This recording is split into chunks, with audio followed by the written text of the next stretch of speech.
My colleagues, members of the committee, and guests, good morning. We hope to stay on time and have a very meaningful discussion, and so, as chair of the Political Affairs and Security Committee, I call this meeting to order.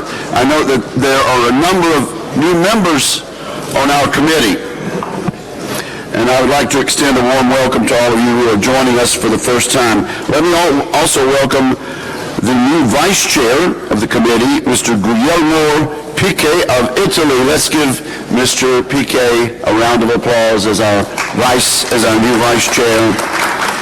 As you know, he was elected at the 25th annual session in Tbilisi last year. One administrative note: any member wishing to take the floor in today's debate should please let the staff of the committee know, as we are keeping a list.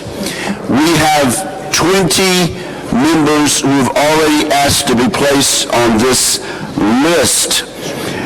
If others wish to do so, they should come to the dais, and at the beginning of our rapporteur's remarks, that list will be closed.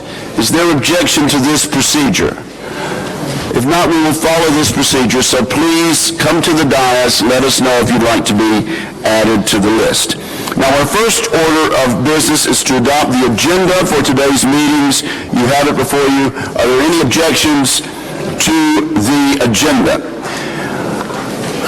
Seeing none, the agenda is adopted. Let me again welcome you to our annual winter meeting in Vienna and to the meeting of this committee. We have a full agenda today with addresses by our rapporteur, Margareta Cederfelt of Sweden, Ambassador Stefan Kongstad, Chairperson of the Security Committee of the OSCE Permanent Council and Permanent Representative of Norway to the OSCE, Ambassador Christian Estrate, Chairperson of the Forum for Security Cooperation and Permanent Representative of Romania to the OSCE, Mr.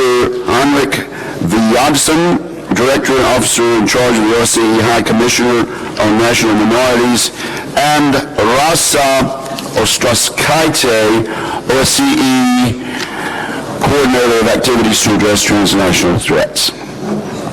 So we look forward to hearing from these distinguished speakers. As those of you who have participated in this forum before you will know, the Assembly's annual winter meeting provides an opportunity for the Assembly's members to confer with senior OSCE officials. It also gives us the chance to discuss pressing concerns with the ambassadors representing all of our states.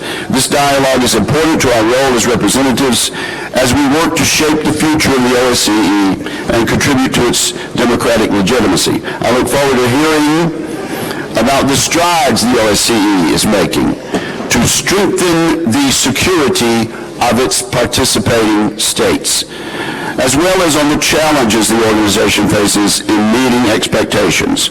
Our speakers will outline where they believe members of this Assembly can be most helpful in achieving this common objective. We all have a stake in uniting this community of states in comprehensive and indivisible security. Now, ladies and gentlemen, the first item on the agenda will be to hear from our distinguished committee rapporteur, Ms. Cederfelt, regarding her plans for the resolution she will present to our committee at the annual session in Minsk this summer. I want to congratulate her and you, the committee members, on the resolution we passed last July in Tbilisi. The resolution made a number of key points, including the reaffirmation of the undiminished validity and historic role of the guiding principles and common values of the Helsinki Final Act, signed in 1975, and there I quoted verbatim. It also clearly stated, and again I quote, the OSCE community is facing the worst crisis in European security since the end of the Cold War, prompted by the aggression of one of our participating states against another, unquote. That was the language adopted by this committee. I'm sure Ms. Setterfeldt's resolution, informed by our discussions today, will once again in July emphasize the need to ensure that the Minsk agreements are fully implemented and that the Helsinki principles, including territorial integrity, are upheld. And now a word about our field missions. I would like to echo a call recently made by our Assembly's President, Christine Luterman, for us all to step up efforts to support OSCE's field missions. The missions continue to provide host countries with on-the-ground support and assistance in implementing OSCE commitments, strengthening democratic institutions, and in some cases, responding to crises. It is in all of our interests to support the work of the field missions, and I hope there will not be a repeat of recent situations that delayed mission mandate extensions against the host country's wishes. Now, let me finish by saying a few words about the last item on our agenda today, a special debate titled Transnational Security in the OSCE Area, Confronting Terrorism. And we had much discussion yesterday morning and afternoon concerning terrorism. We have, of course, previously discussed the scourge of terrorism in our committee. However, I believe we should routinely focus on the OSCE's latest approaches to this problem, considering the tragic impact that violent extremism continues to have through the OSCE region. These are real people, real victims, real lives that have been lost. Indeed, since our last discussion on this topic last February, terrorist attacks have left a devastating toll on many of our countries. And as chair, I want to extend my sincerest condolences to all of those affected by these tragic events. It is with these victims in mind that I will be listening closely to the presentation from Raza Ostrowskaite, OSCE Coordinator of Activities to Address Transnational Threats. I look forward to learning more about our work through the OSCE to combat terrorism and radicalization. I'm sure my colleagues will agree with me that we are resolved to redouble our individual and collective efforts to fight terrorism and to fight radicalization while safeguarding the rights of our citizens. And so, my colleagues, the role of this committee remains as important now as it has at any time in the history of our Assembly. And we begin our discussions now on the hour to address the challenges of our time.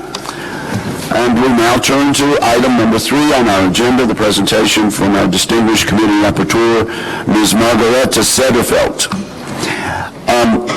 Ms. Setterfeldt has served on the Committee on Foreign Affairs in the Swedish Parliament since 2014. She has served as our rapporteur with great distinction since 2015, having first been elected in our session in Helsinki and subsequently re-elected last July in Tbilisi.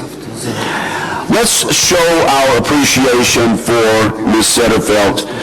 Madam, you have the floor.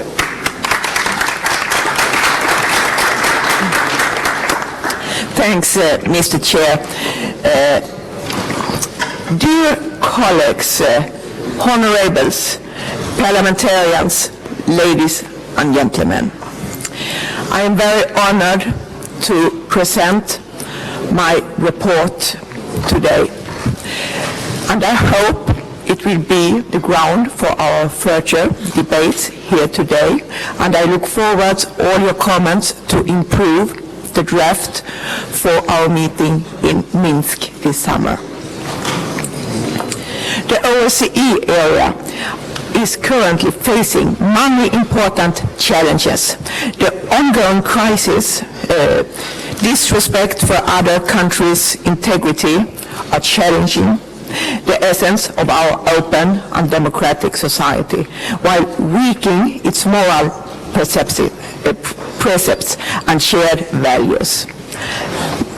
Now more than ever, it is crucial time to uphold the OSCE commitments and further strengthen the OSCE role as the primary forum for transatlantic and Euro-Asian dialogue.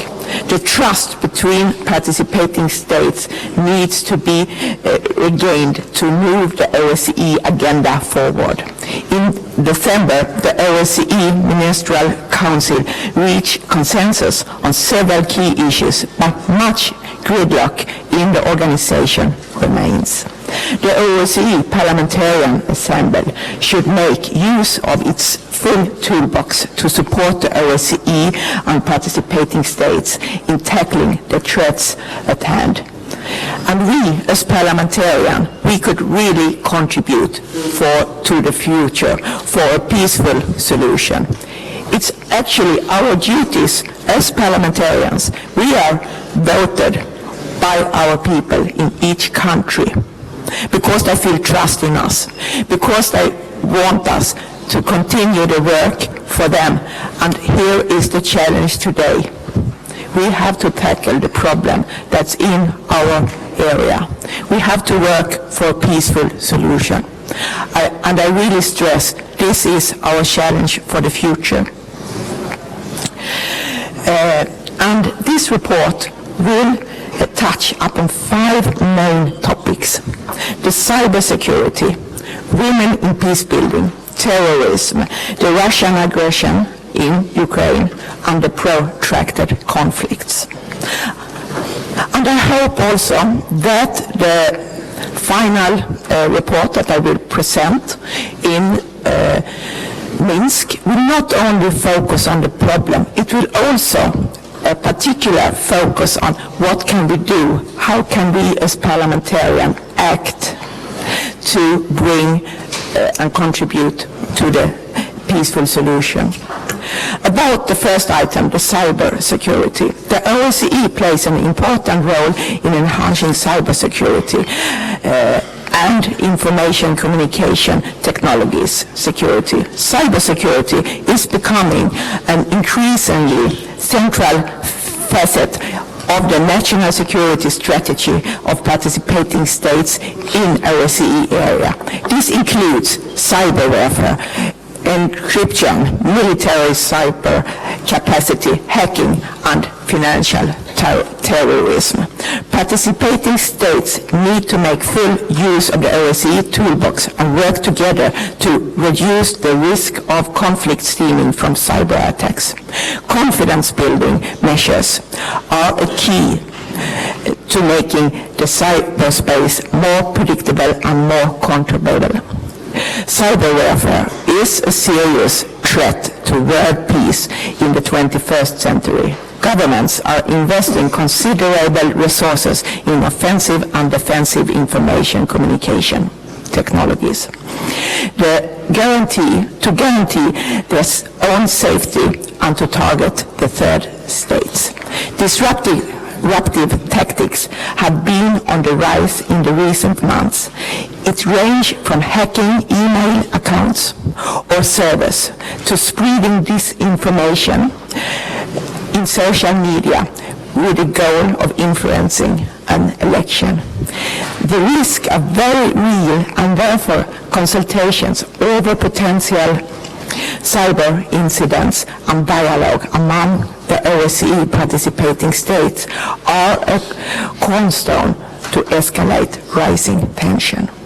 The recent hacking conducted against the OSCE and some participating states are disruptive, as well as the disinformation campaigns underlining the necessity to act more effective rules and increased cooperation and dialogue with states, non-states, actors and other international organizations can prevent further incidents. The organization of pertinent UN guidance of groups of governmental expertise on the regional level is a key concern in that regard. And I do also want to include another aspect when we talk about cybersecurity. We have to protect our country against the cyber attack, but we do also have to protect the freedom of speech, the free word. And this is a challenge for us. So we don't stop or increase the level of cybersecurity, but we, on the other hand, put the limit on the freedom of speech. My second part is women in peace building.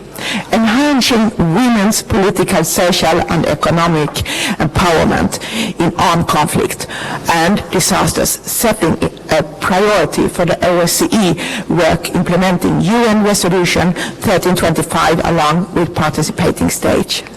Achieving long-term stability and security is an inclusive process that requires greater involvement of women in decision-making as well as conflict mediation and dialogue.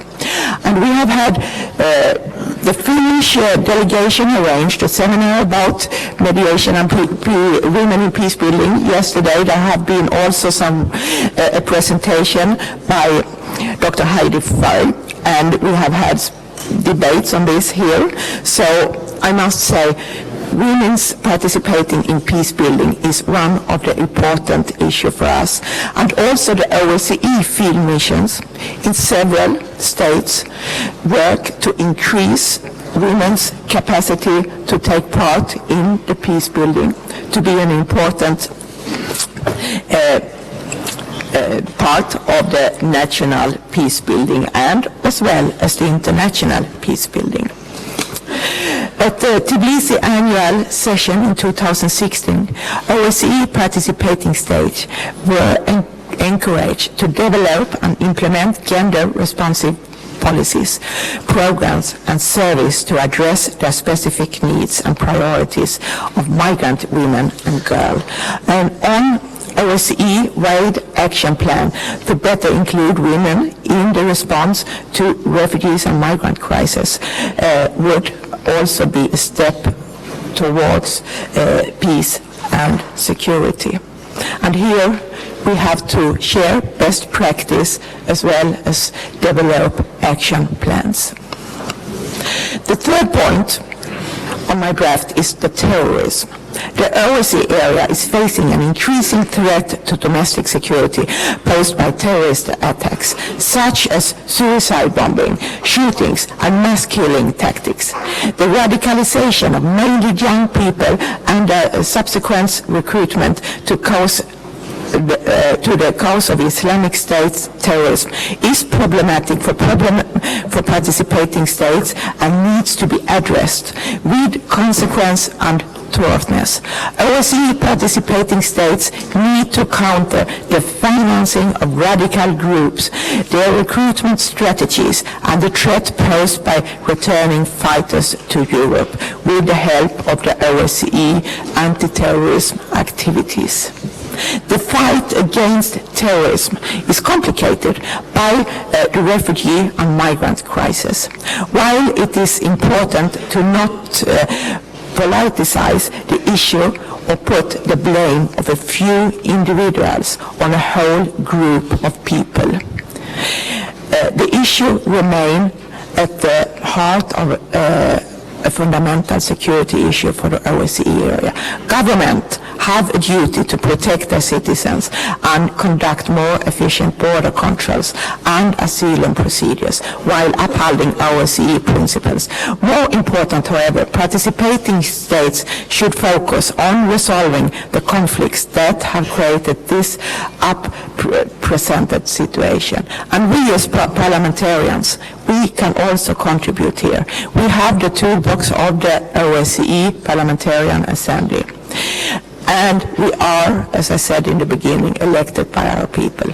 And we should not fall in the trap and talk about the whole group. It's here, as in everywhere else, also an individual responsibility to take part in terrorist attack.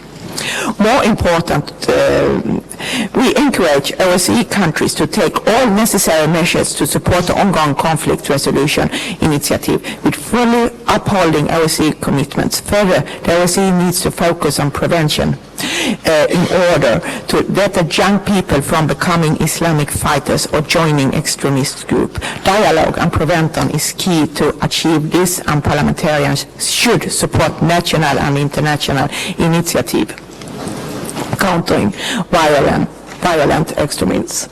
And I do also want to mention here the OSCE Parliamentarian Assembly ad hoc group on migration, and I do look forward to the group's presentation this summer, because there will also be very, very important keys about how to include refugees and how can we contribute.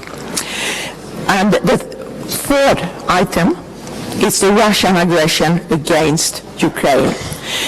This topic has been on the agenda for 3 years now, and we have discussed it year after year, meeting after meeting.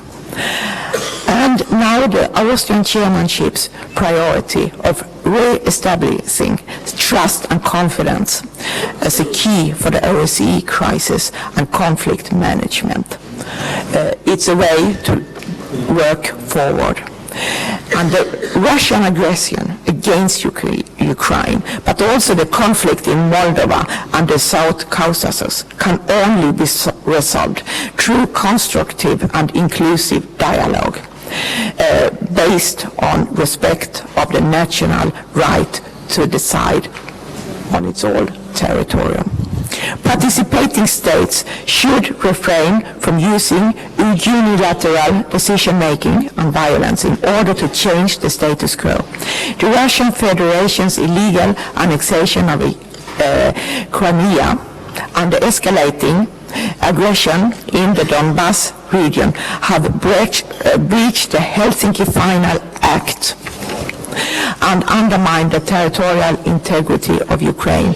In the regard, the OSCE has been clear that the annexation of the Crimea Peninsula by the Russian Federation was illegal and illegitimate from the beginning.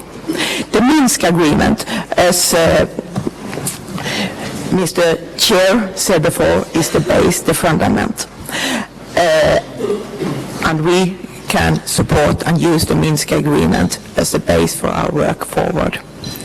The fifth part, and the last one, of my draft is the protracted conflict. The 2016 Nagorno-Karabakh clashes, which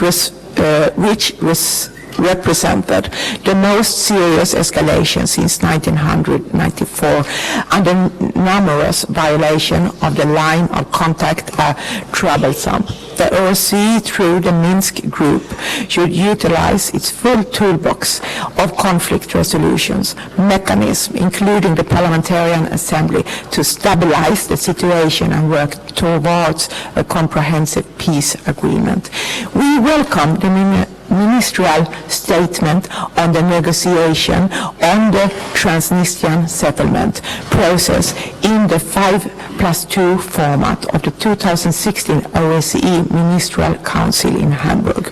It is essential to reach a comprehensive, peaceful and sustainable settlement of this conflict based on the sovereignty and territorial integrity of the Republic of Moldova.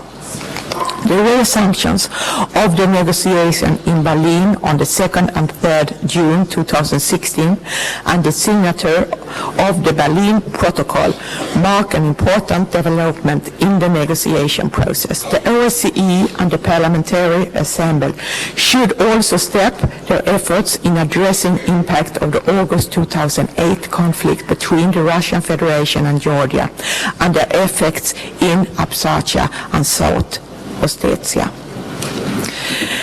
And by this, I will end my presentation of the draft, and I look forward to the debate. Thank you, Mr. Chair. Well, thank you very much, Margaret, for your excellent presentation.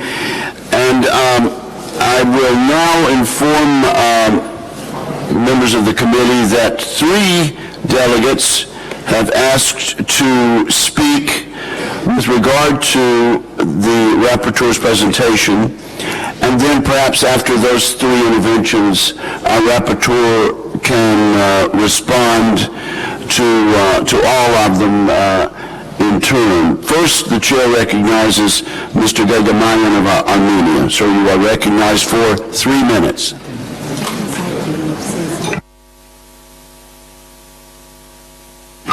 Уважаемый господин председатель, уважаемая госпожа Седерфельд, действительно все то, что волнует государства-члены ОБСЕ, оно в кратком виде очень грамотно и метко было изложено в вашем докладе. Вместе с тем хотелось бы обратить внимание своих коллег на следующее опасное проявление, которое наблюдается на линии размежевания нагорно-карабахских и азербайджанских вооруженных сил. Достаточно сказать, что вчерашние выступления азербайджанского и турецких коллег не оставляют сомнений в том, что готовится информационное обеспечение предстоящей широкомасштабной войны, которую развяжет Азербайджан.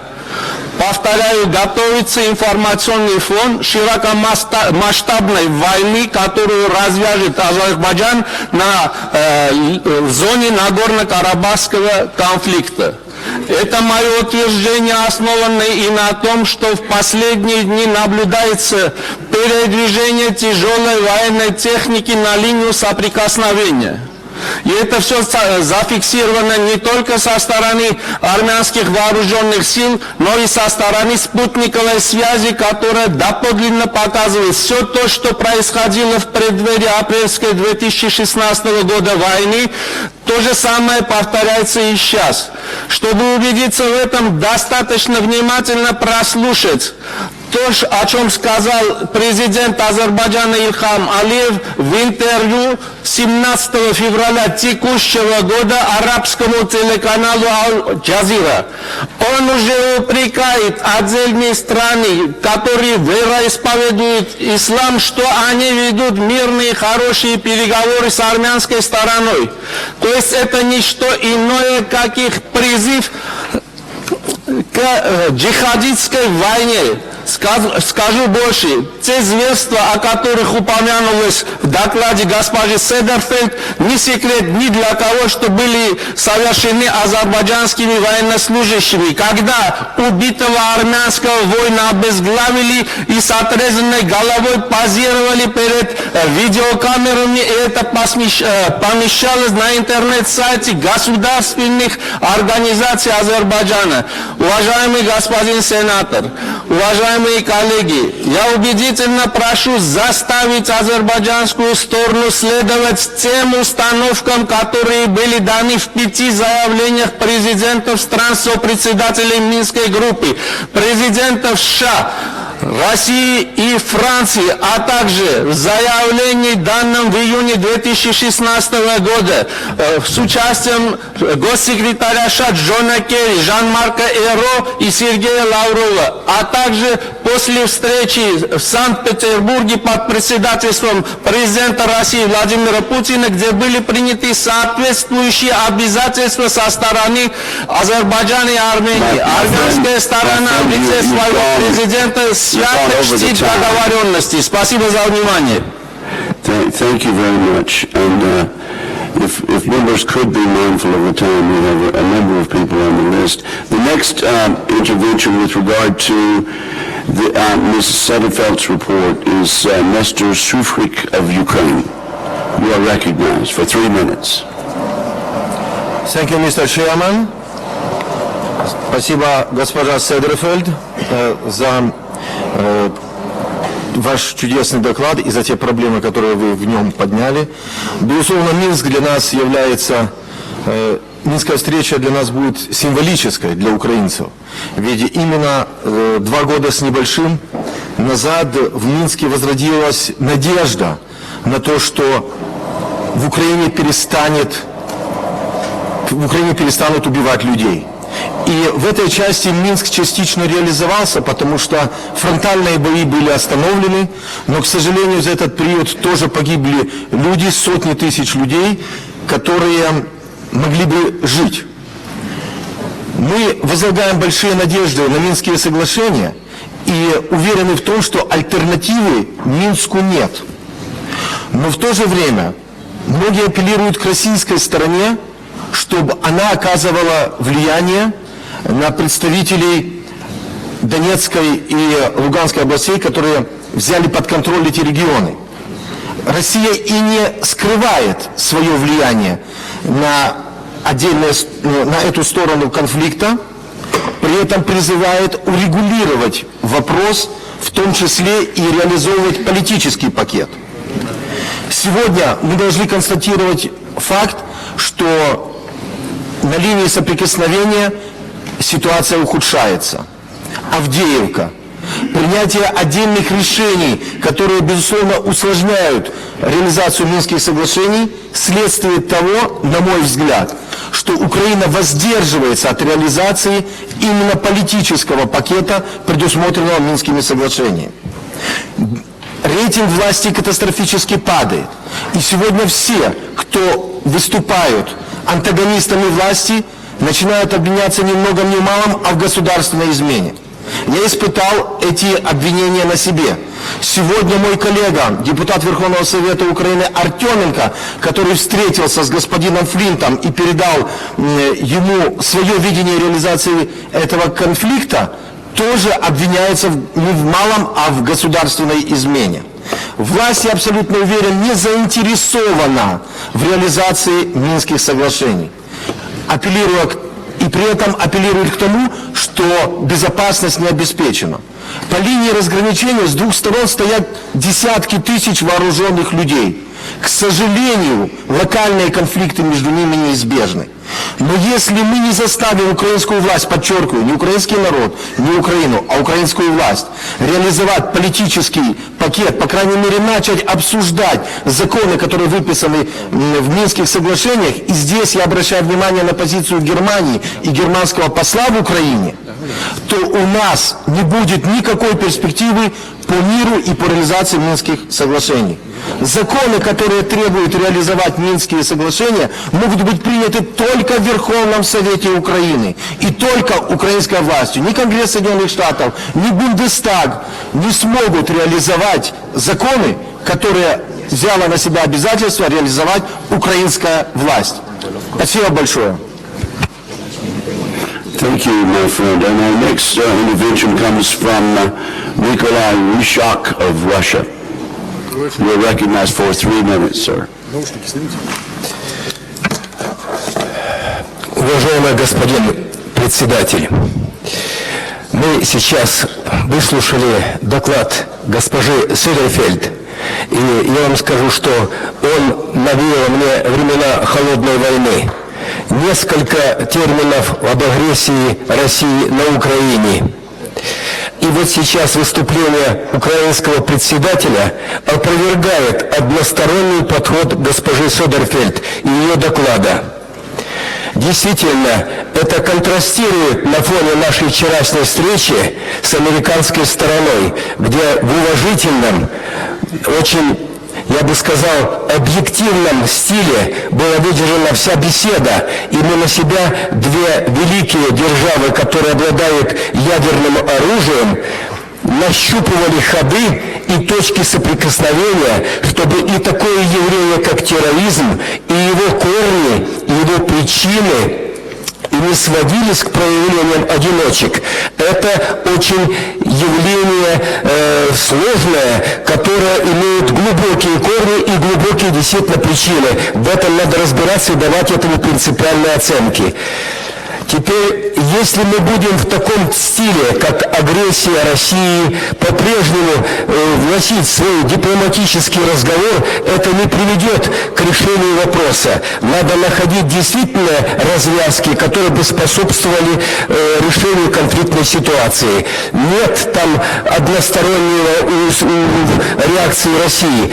Россия действовала строго в рамках международного права, подчеркивая это постоянно постоянно в своих действиях и в своих выступлениях, в том числе в выступлениях Владимира Владимировича Путина.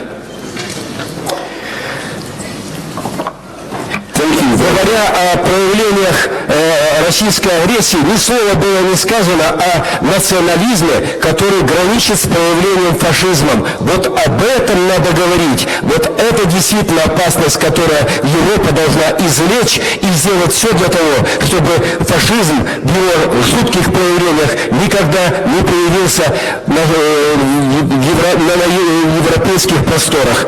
Спасибо за внимание. Thank you very much. And now our distinguished rapporteur will have a chance to respond to comments that may have been made or to make any final statements with regard to her report. Madam, you are recognized.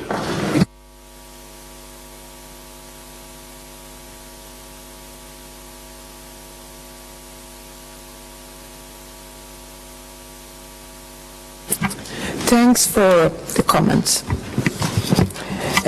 First, I would like to mention what was clearly stated last summer in Tbilisi. It was that the OSCE community is facing the worst crisis in European security since the end of the Cold War, prompted by the aggression of one participating states against each other. This was adopted by the committee.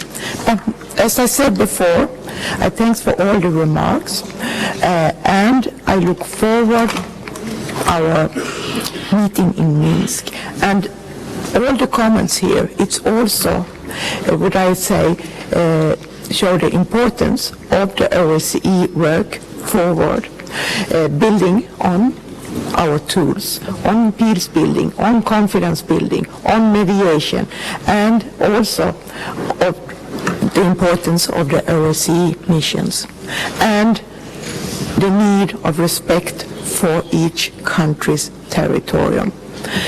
And I stop with this.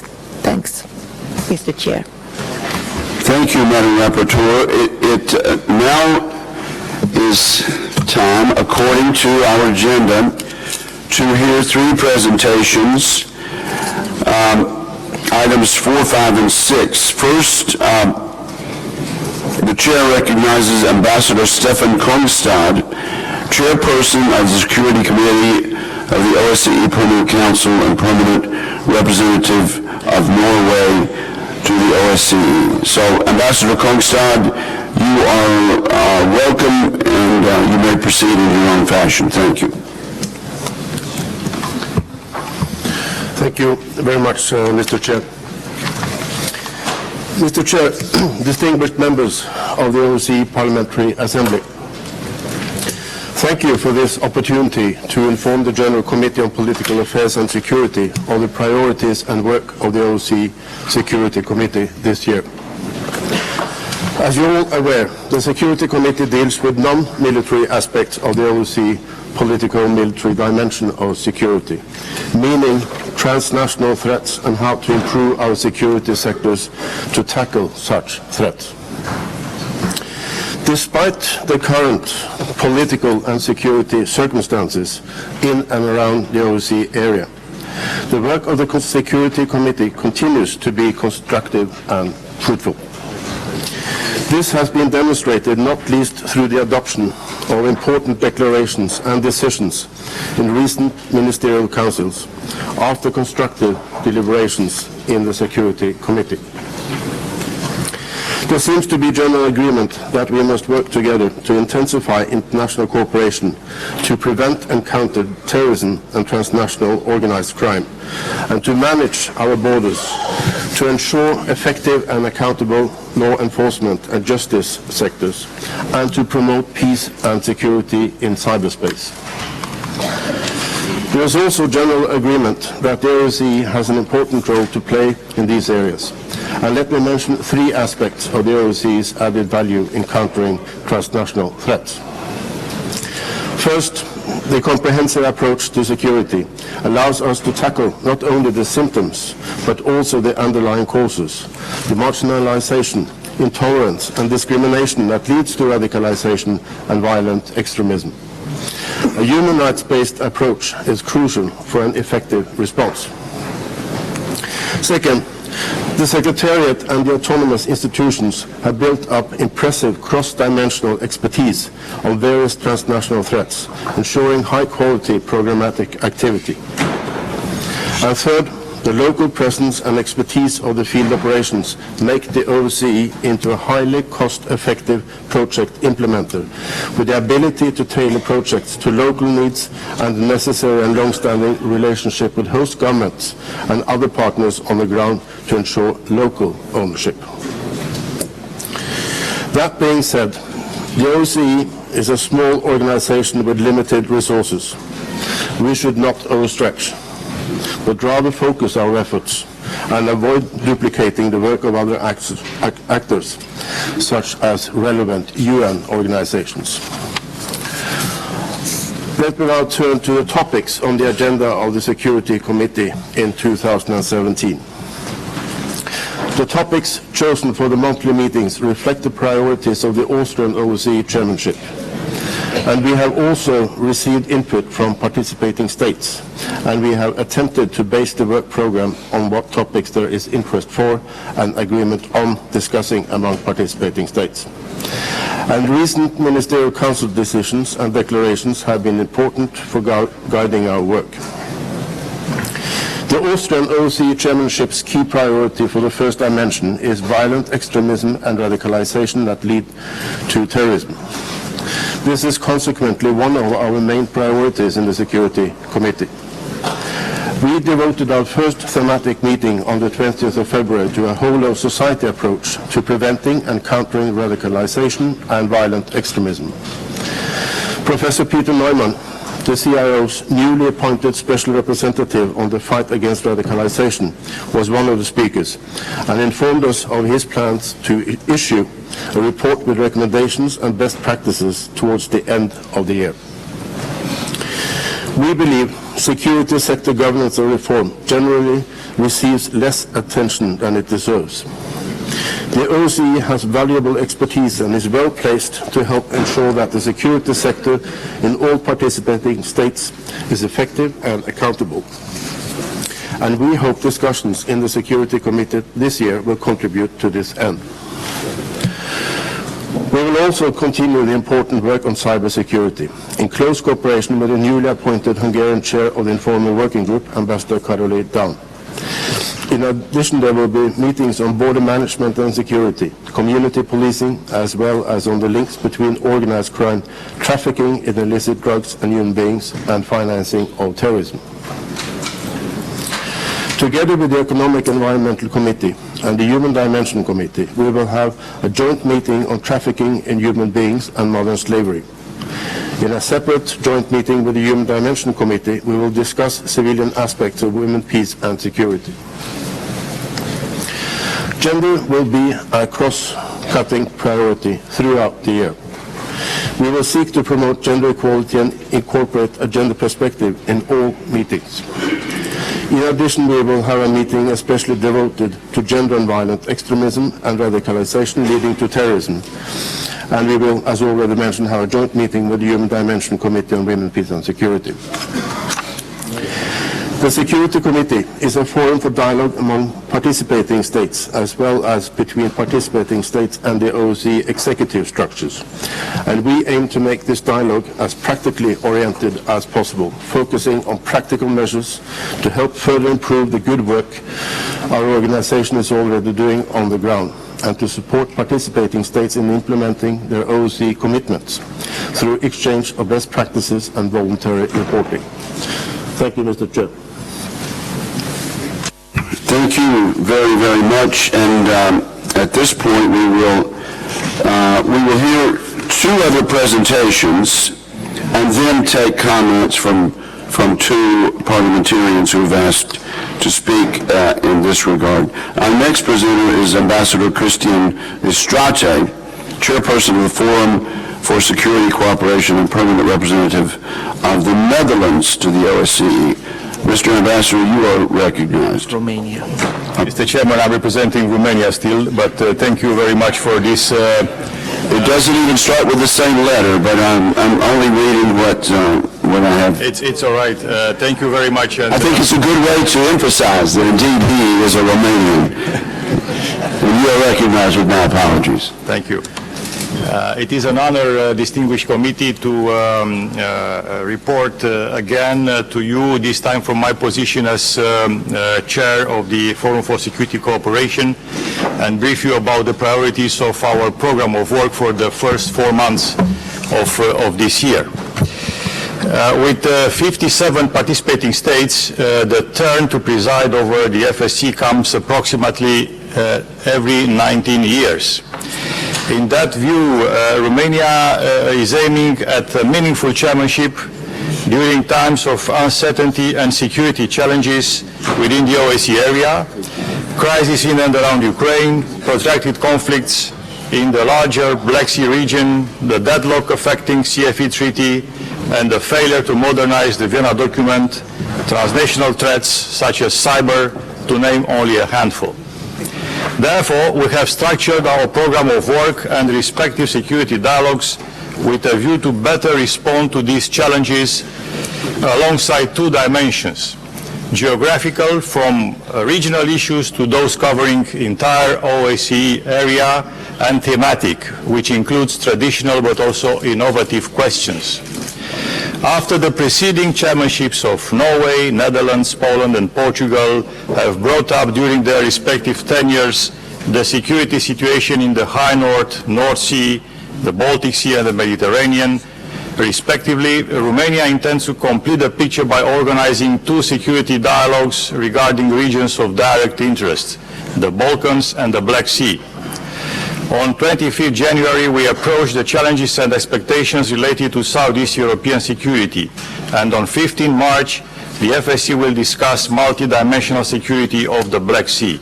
The main idea behind the composition of the respective panels being to invite views from established regional cooperation formats, exploring their contribution to manage security-related projects, or, as it is the case in the Black Sea, to renew dialogue and restore trust.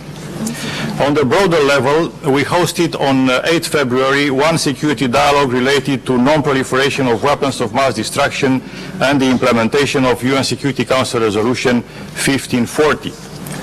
And on the 8th of March, we shall try to take the debate regarding gender equality in the military to the next level regarding the implementation of UN Security Council Resolution 1325 on women, peace and security. Both non-proliferation and gender qualify also as traditional topics on the FSC agenda. To this, we would add the debate which we had on 22nd February on the political military activities undertaken by OSCE missions, later in March we will tackle the question of small arms and light weapons, but in a rather pragmatic way focused on the case of Republic of Moldova. Now, on the more innovative side of our program of work, there is the question of cybersecurity in the military dimension, which will be discussed in a joint session of the FSC and Permanent Council of the OSCE on 22nd March. The purpose of this joint session is to underline complementarity with the achievements so far in the non-military part of the first dimension, in particular the 2 sets of cyber CBMs adopted by the OSCE in 2013 and last year, respectively, under U.S. leadership. The OSCE Code of Conduct on Political Military Matters remains a key normative instrument governing the armed forces in democratic society. In this context, we tackled a novelty for the Forum for Security Cooperation, namely the role of military chaplains in the armed forces and the freedom of belief in peacetime or at war. And last but not least, the Romanian chairmanship organized on 1st February a special FSC meeting dedicated to Vienna document, which unfortunately could not be issued last year. Yet, the FSC chair believes it is important to keep the matter under active consideration together in cooperation with the Austrian chairmanship in office, for which a key priority will be the modernization of the Vienna document and the establishment of a comprehensive and structured dialogue on conventional arms control. Another opportunity to discuss the agreed set of confidence and security building measures will be the annual implementation assessment meeting, which we plan to hold it next week. I will leave it at that, Mr. Chairman, in the interest of time, and I would be happy to elaborate more on FSC matters in answering your questions and comments. I thank you. Thank you, Mr. Ambassador, and I think we all agree that you are a credit to your country of Romania. Our next speaker is Mr. Henrik Viladsen, and he served as Director of the Office of High Commissioner on National Minorities since December 2014, and is a barrister with the Danish Ministry of Justice since 1997. Ambassador Viladsen, you have the floor. Thank you very much, Mr. Chairman. Distinguished members of the OSCE Parliamentary Assembly, ladies and gentlemen, it's a great honor to be with you here today. I stand, or rather sit, before you today in my capacity as Director and Officer in charge of the Office of the High Commissioner on National Minorities, and I'm pleased to report that thanks to your unwavering support, the legacy of the past High Commissioners continue to resonate and bear fruit in the entire OSCE region. Time prevents me from going into any great detail here about the work of the High Commissioner. Therefore, please allow me to begin my address by capturing the essence of our mandate. After that, I can briefly walk you through the main highlights of our work over the last 12 months or so. This past year has been a watershed for our institution. Indeed, as many of you will have deduced by now, my presence before you today underscores the fact that our institution remains without a High Commissioner since 20 August 2006, when the mandate of Mrs. Astrid Thors was not renewed. This is the first time in our history that we've been without a High Commissioner. However, as officer in charge during this interim period, let me assure you that my colleagues and I diligently shoulder the responsibility of moving forward the institution until the appointment of a new High Commissioner takes place. So the work endures. Indeed, it's a fitting tribute to the former High Commissioners and a credit to the input provided over the years also by you as parliamentarians that much of the work initiated continues to be rolled out and built upon today also in these rather special circumstances for our institution. For example, only last week I returned from Moldova, where the government formally launched its 10-year strategy for the consolidation of inter-ethnic relations, helping Moldova to develop a comprehensive policy document which addresses inter-ethnic relations has been a priority of the High Commissioners for several years. The next steps will be to implement that strategy, and here too the Office of the High Commissioner on National Minorities is ready to offer its expertise together with the OSCE field presence in the country. As parliamentarians, you will appreciate that developing legislation and ratifying policies is only one step, and that the true litmus test often lies in the actual implementation. Before briefing you on the work of our institution during the past 12 months, allow me to refresh your memory about the core mandate of the High Commissioner on National Minorities.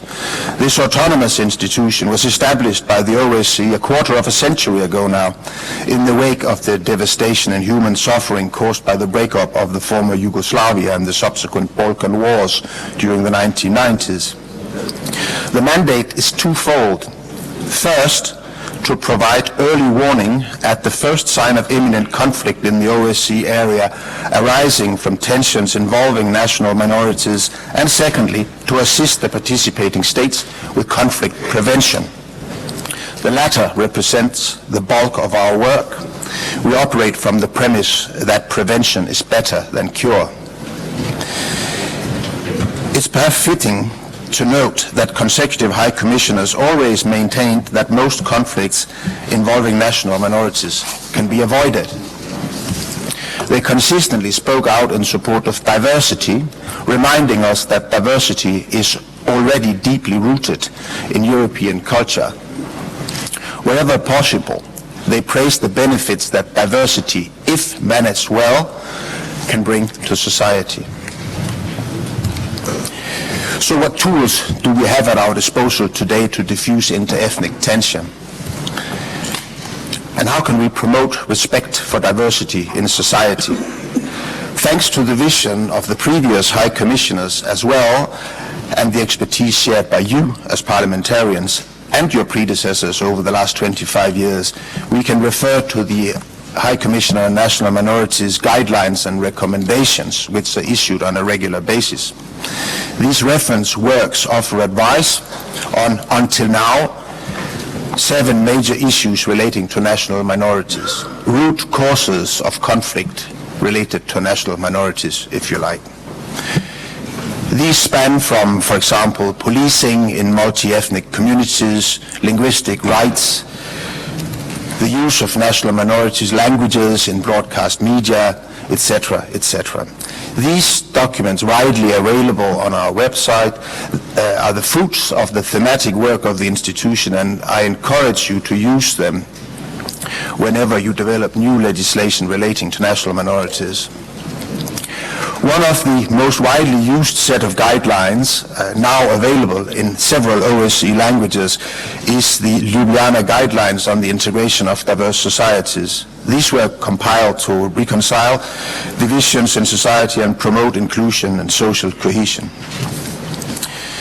Let me say a few more words on the thematic work of our institution. I'm pleased to report that since High Commissioner Thors addressed this forum last, the institution has made solid progress with developing a draft recommendation on national minorities and access to justice. As many of you will no doubt recall, the former High Commissioner announced the decision to begin drafting this set of guidelines already back in 2015, when she invited all participating states to exchange information and discuss good practices on how to move this project forward.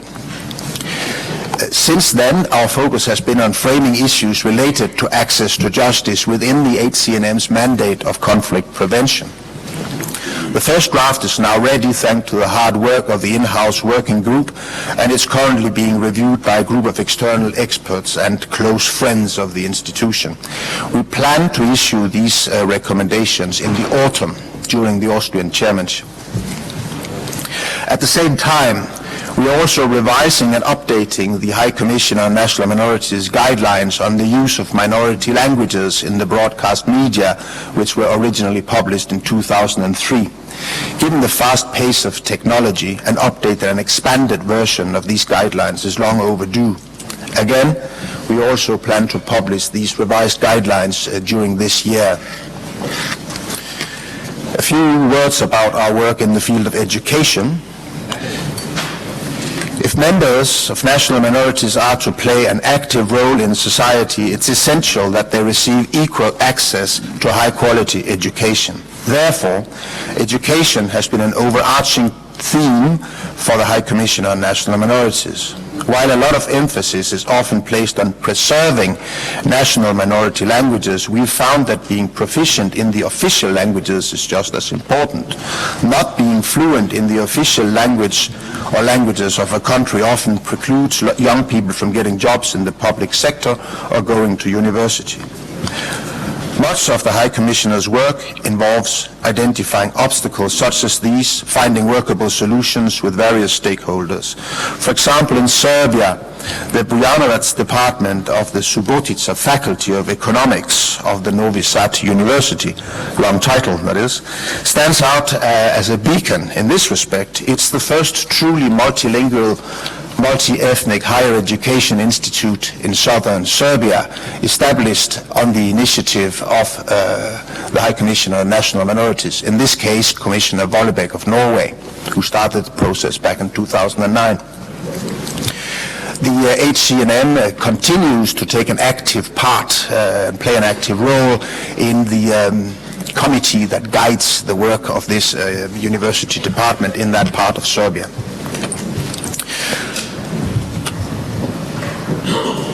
too often, mainstream press tends to highlight the negative aspects of diversity and the fallout that occurs when things go wrong. Successive High Commissioners have taken the opposite view. They have consistently drawn attention to the advantages of living in a multi-ethnic society and the benefits that diversity can bring. Last year, under the title Minorities, Bridge Building and Integration, the High Commissioner on National Minorities jointly organized a supplementary human dimension meeting together with the German chairmanship and ODIHR, where the capacity of national minorities in civil society to build bridges at the grassroots level was at the agenda. Looking back at 2016 events, there was also a cause for celebration. Last year at the High Commissioner's office there was a two-day conference organized in The Hague to mark the 20th anniversary of the so-called Hague Recommendation regarding the education rights of national minorities. On this occasion, the challenges of adapting education systems to ethnically diverse societies were examined by over 100 experts and academics in this field. As part of the celebration, children from all over the OSCE region also shared their views on why diversity in the classroom matters through a 60-second video competition organized by the HCNM called My School, My Diversity. I'm pleased to inform you that 101 entries were received from school children in 15 different OSCE participating states. Also, last year, the Peace Palace in The Hague, where we are based, was the venue of the 2016 Max van der Stoel Award ceremony. The winner, the Association for Historical Dialogue and Research from Cyprus, demonstrated how a pioneering approach towards history teaching can help to bring different communities together. The key is to examine and be receptive to different accounts of the same historical event. We are grateful to the Ministry of the Foreign Affairs of the Netherlands, which makes this biannual award possible.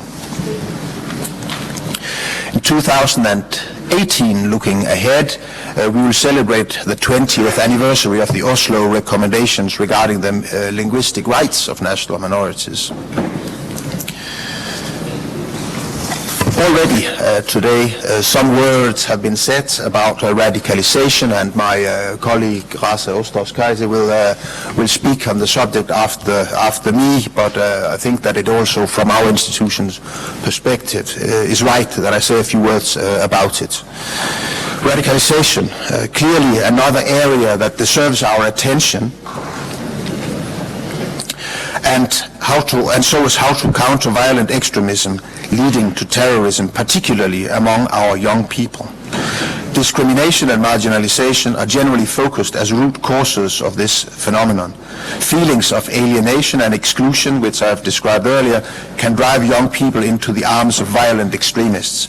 At the same time, a more profound understanding of the nexus between violent extremism and inter-ethnic relations is needed.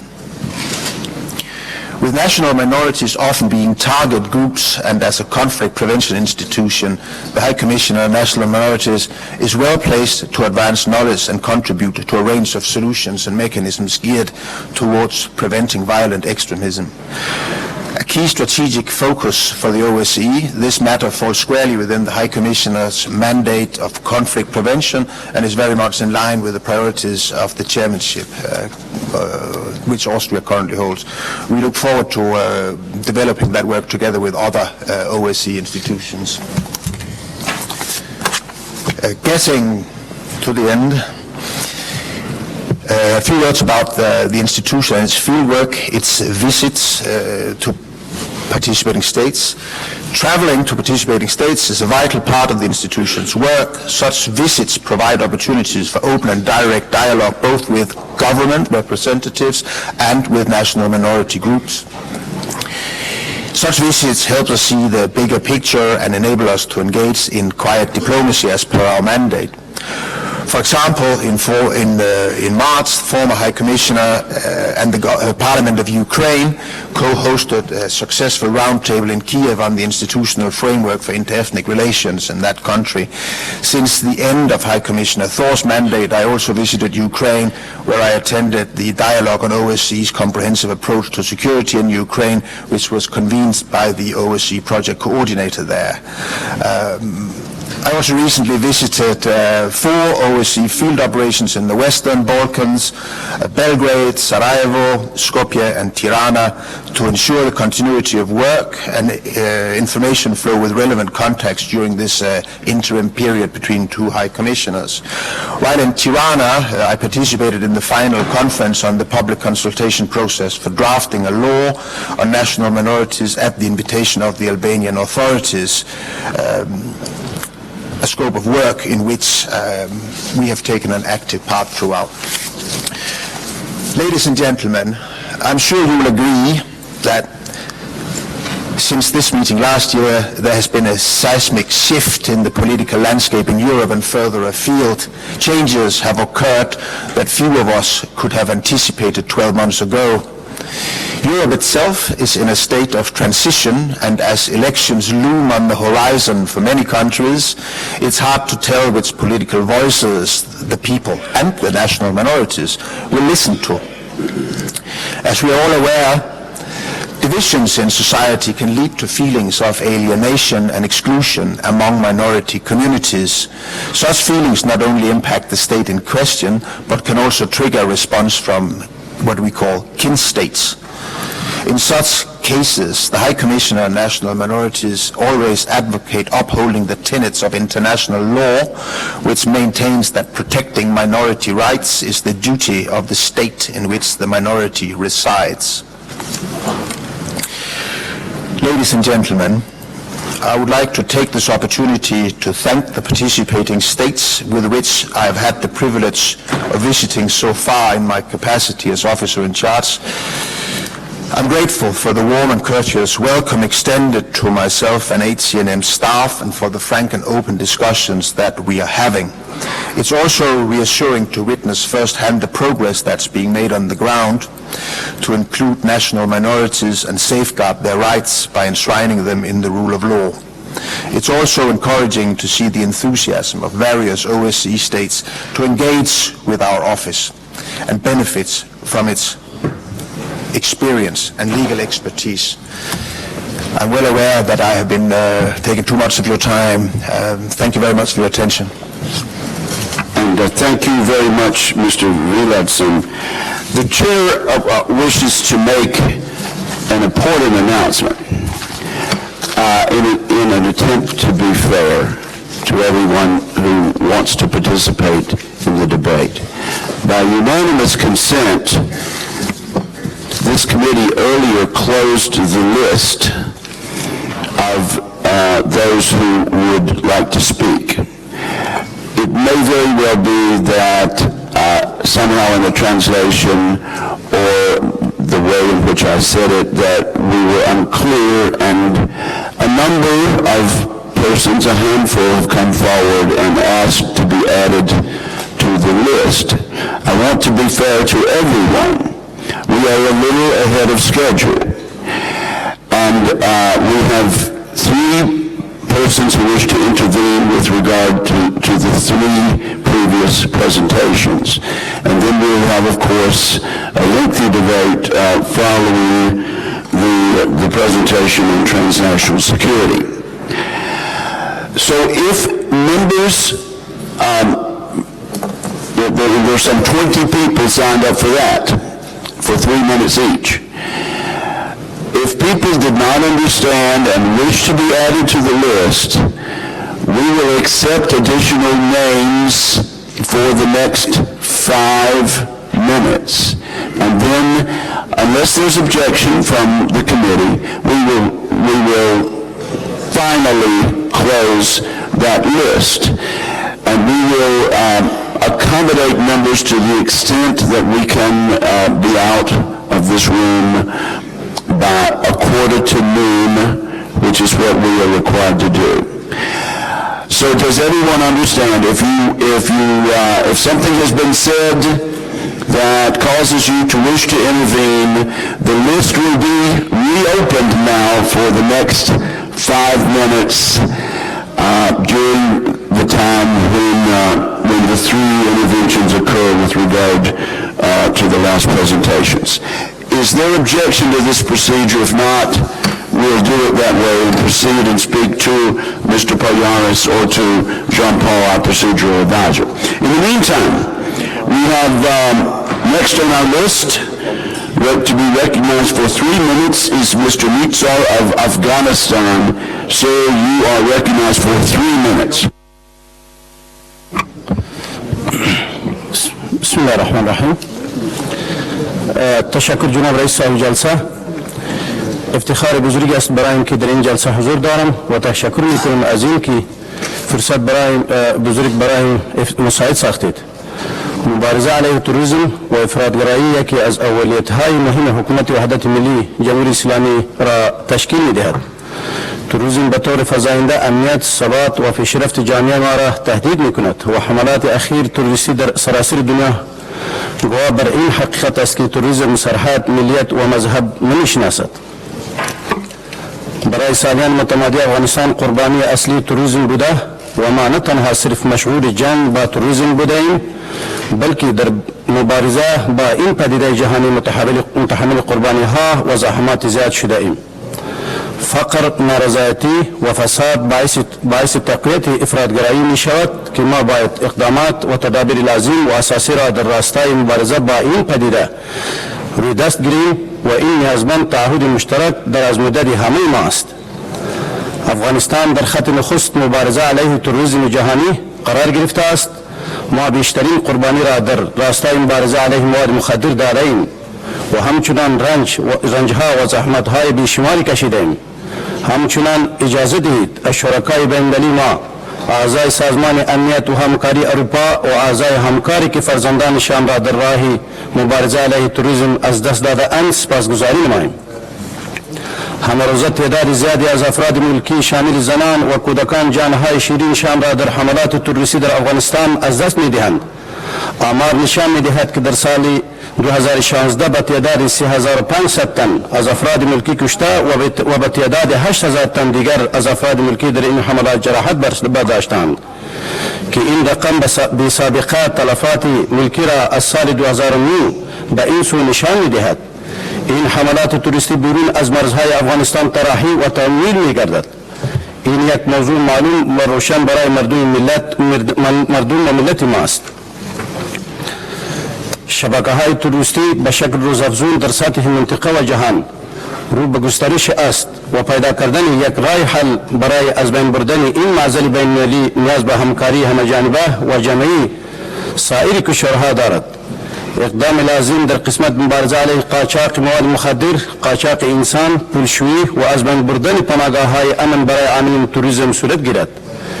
فشارهای بین‌المللی بر کشورهایی که مرکز تمویل، تجهیز و تربیه توریستان در آن وجود دارد به وسیله اعمال تحریم‌های اقتصادی، سیاسی و نظامی افزایش یابد. در این زمینه ما باید تدابیر پیشگیری را برای خنثی سازی اهداف شوم توریسم روی دست گیریم. میتوان مدیریت سرحدات خویش را به صورت دقیق مدیریت نماییم و زمینی تبادل معلومات و همکاری های سرحدی را در سطح منطقه‌ای و بین‌المللی ایجاد نموده و نهادهای مجری قانون را تقویت نماییم تا باشد برای تهدیدات عانی از این پدیده آمادگی های لازم را داشته باشیم. همچنان باید از سازمان همکاری های اروپا تقاضا نماییم تا لیستی آن کسانی را که در فعالیت های توریستی دخیل هستند با سایر کشورهای شریک سازند و این چهره‌ها باید به صورت دقیق شناسایی گردند. اعضای پارلمان افغانستان از حمایت های سازمان امنیت و همکاری اروپا، دولت های عضو و اعضای همکاری قدردانی و تشکر می‌نماید و همچنان این همکاری ها از طریق گسترش فعالیت های ساحوی در آسیا میانه توسع یابد. ما از همکاری های همه‌جانبه سازمان همکاری های اروپا و کشورهای عضو این سازمان ابراز امتنان و قدردانی می‌نماییم و آرزومندیم تا این همکاری ها در آینده بهتر و وسیع‌تر گردد. در اخیر باید باید گفت که توریسم جهانی هرگز به هدف خودش نخواهد رسید اگر به صورت یک و دست جمعی در مقابل این پدیده ایستادگی نماییم. تشکر. Thank you, my friend. And the chair now recognizes Mr. Gagamayan of Armenia for 3 minutes. Уважаемые коллеги, я хочу начать выступление с выдержки из доклада, сделанного президентом Азербайджана 10 января 2017 года на расширенном заседании Кабинета министров Азербайджана.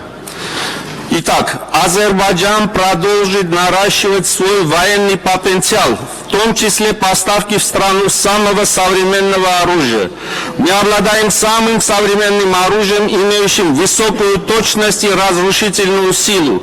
Часть из них уже продемонстрирована, другая часть не показывалась. Они будут продемонстрированы в нужное время и в нужном месте. Мы в любое время способны решить вопрос военным путем. Почему такая уверенность? По той простой причине, что люди, которые гибнут на Нагорно-Карабахском фронте, не являются этническими азербайджанцами, а и являются представителями национальных меньшинств этой страны. И я приведу другую выдержку из выступления, члена Талышского совета культуры, участника Талышского освободительного движения, корреспондента газеты «Талыши Садо» Шахина Мирзоева, которую он сделал 11 февраля 2017 года. Что он сказал? На передовой служат талыши. Их забирают в армию, можно сказать, насильно и сразу же отправляют на передовую мясорубку. Поэтому среди убитых в основном талыши, таты, удины. Вы по фамилиям можете понять. Далее отметил он, 70-80% военнослужащих, которые проходят службу на передовой линии, представители национальных меньшинств. Лишь 20-30% так называемые местные, они называют себя тюрками. Они не служат на передовой, а в основном это повара или служат на складах. То, что нападающая азербайджанская сторона в ходе апрельской 2016 года войны потеряла в 5-7 раз больше убитыми, чем армянская сторона, согласно теории Карла фон Клаузевица, нападающий имеет больше потери, это абсолютно не смягчает нашу боль. Боль убитых 105 воинов и мирных жителей Нагорно-Карабахской республики.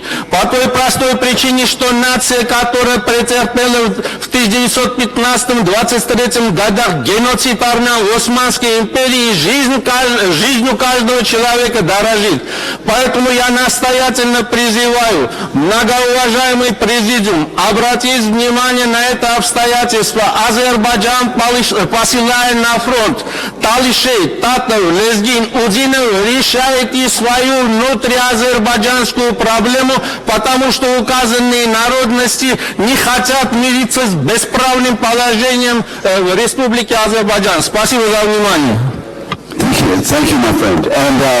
And the chair will now announce that there are 29 people who wish to speak in the last segment, and without objection, the list is closed.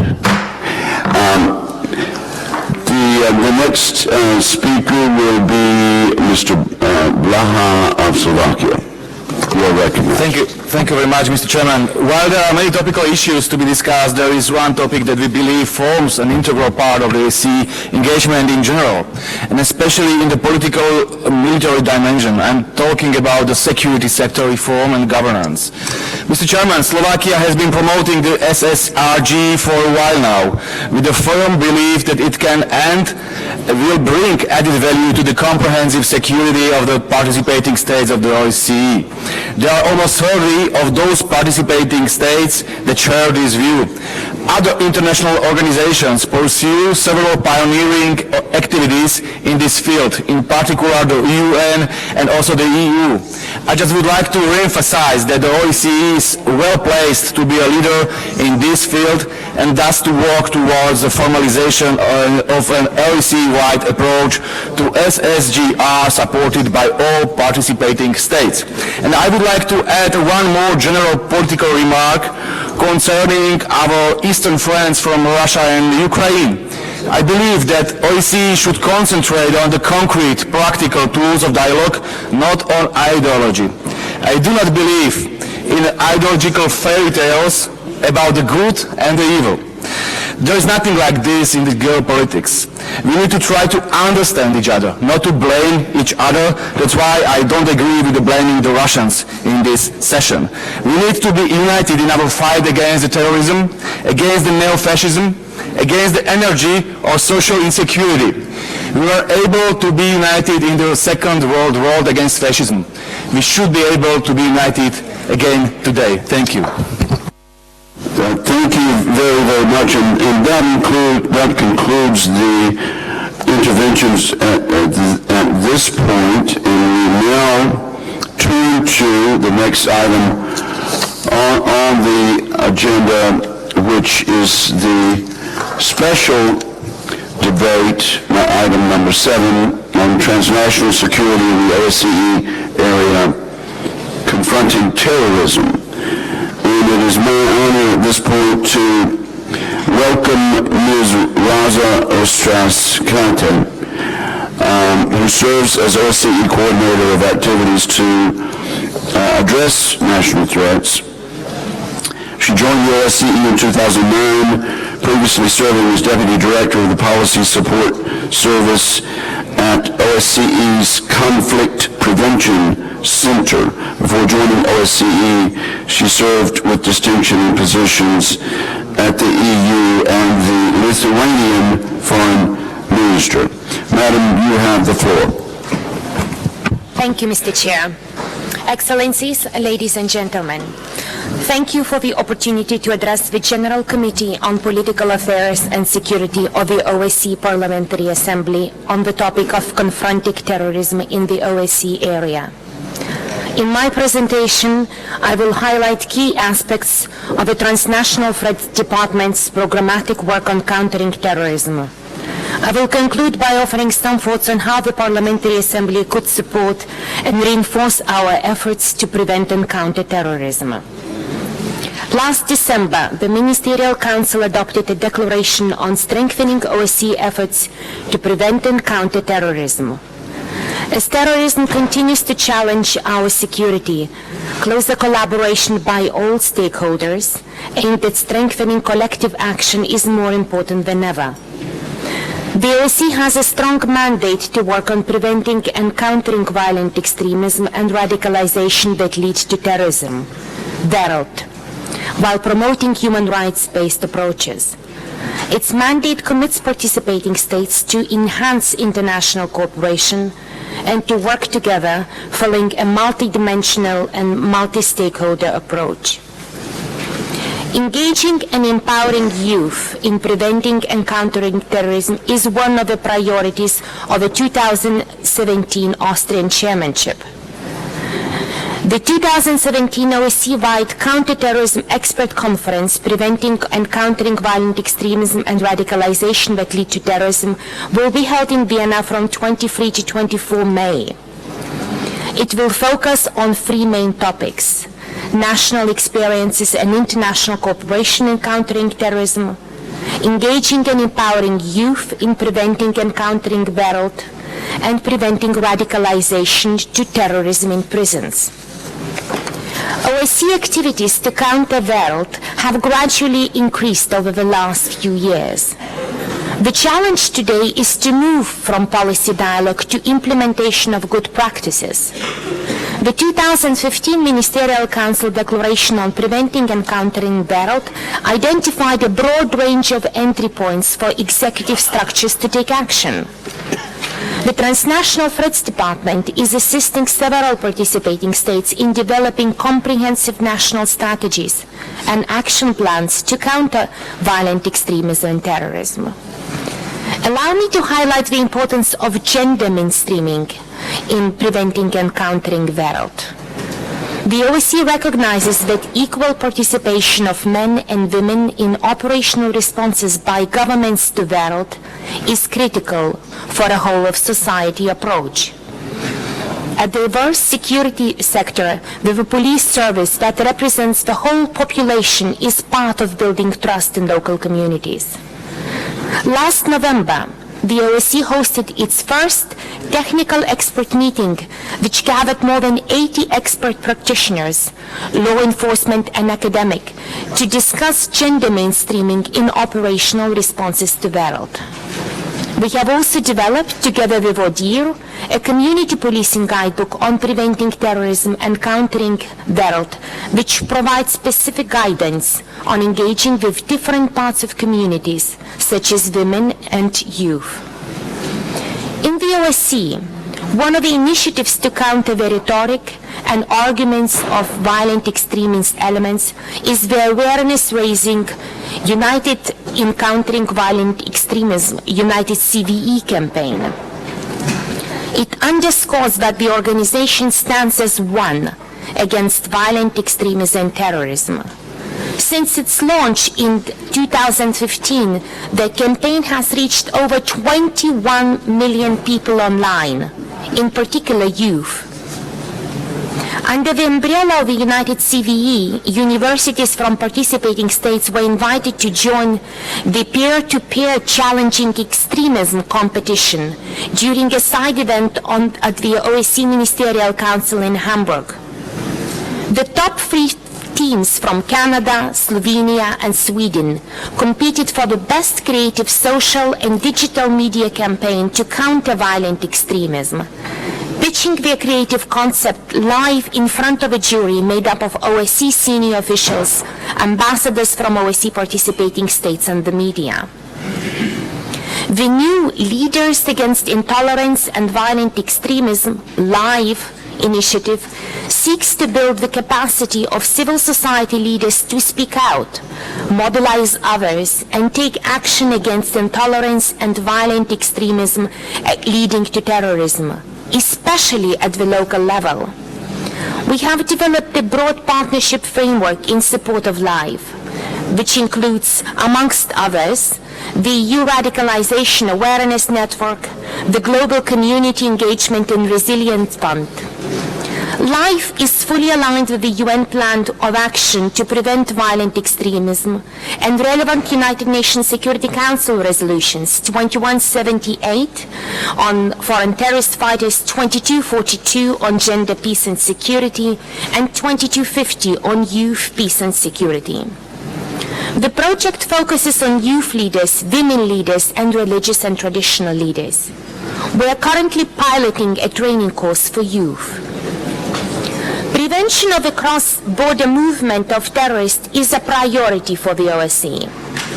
As terrorist groups come under increased pressure in neighboring conflict zones, we're seeing an increase in the number of returning foreign terrorist fighters. Many of these individuals will try to use broken travel to enter the OSCE area, or will use fake identity documents to cross our borders. Therefore, we're significantly ramping up our activities to support participating states in preventing this cross-border movement of terrorism. To name just a few, firstly, we have established a foreign terrorist fighters mobile training team to be able to travel around the OSCE area to train frontline officers. Secondly, we have expanded our national training program on detecting imposters and forged documents. Thirdly, we are assisting states in developing advanced passenger information systems, which allow states to check suspected terrorists against watch lists before they travel. Fourthly, we conduct tabletop exercises, which are an effective way of engaging multiple stakeholders to enhance collaboration in addressing the foreign terrorist fighter phenomena and VERLD. None of these activities are a silver bullet, but combined, they can greatly increase the state's border security. TMTD is also working on developing a training module on human rights in countering terrorism investigations that focuses on the investigation process of terrorism-related offenses. The full training package will be available later this year. The department is also developing a guidebook on intelligence-led policing, which will be launched next July. Intelligence-less policing is a modern law enforcement model which promotes a proactive approach in identifying threats and risks that enables targeted law enforcement operations. The ILP framework can strengthen the effectiveness of community policing through its information gathering and sharing processes, information analysis, threat assessment, and hierarchical structures. Moving on to the Internet. The deliberate and widespread exploitation of the Internet and social media platforms by terrorists poses serious challenges to states, national institutions, the media, the private sector, and civil society. These challenges were discussed at the second expert workshop jointly organized by the Department and the Representative on Freedom of the Media that focused on freedom of expression on the Internet and countering violent extremism and radicalization that lead to terrorism. The workshop was held last year in Bosnia and Herzegovina. In cooperation with the Academy of Judges and Public Prosecutors in Skopje, the OSCE mission to Skopje, the department also organized a regional workshop gathering about 70 judges, prosecutors, and investigators from Southeast Europe on countering the use of the Internet for terrorist purposes. This year, we are planning to launch an OSCE e-learning module that will offer up-to-date online course materials on countering the use of the Internet for terrorist purposes on the so-called Police e-learning platform. Countering financing of terrorism is a cross-dimensional program linking the political, military, and economic dimensions. The prevention of abuse of non-profit organizations for purposes of terrorist financing is an important area of counter-terrorism activity.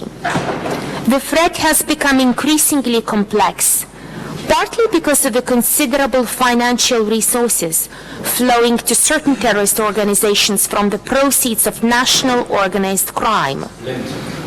In cooperation with UNODC, TNTD is planning a series of tailor-made trainings to counter financing of terrorism.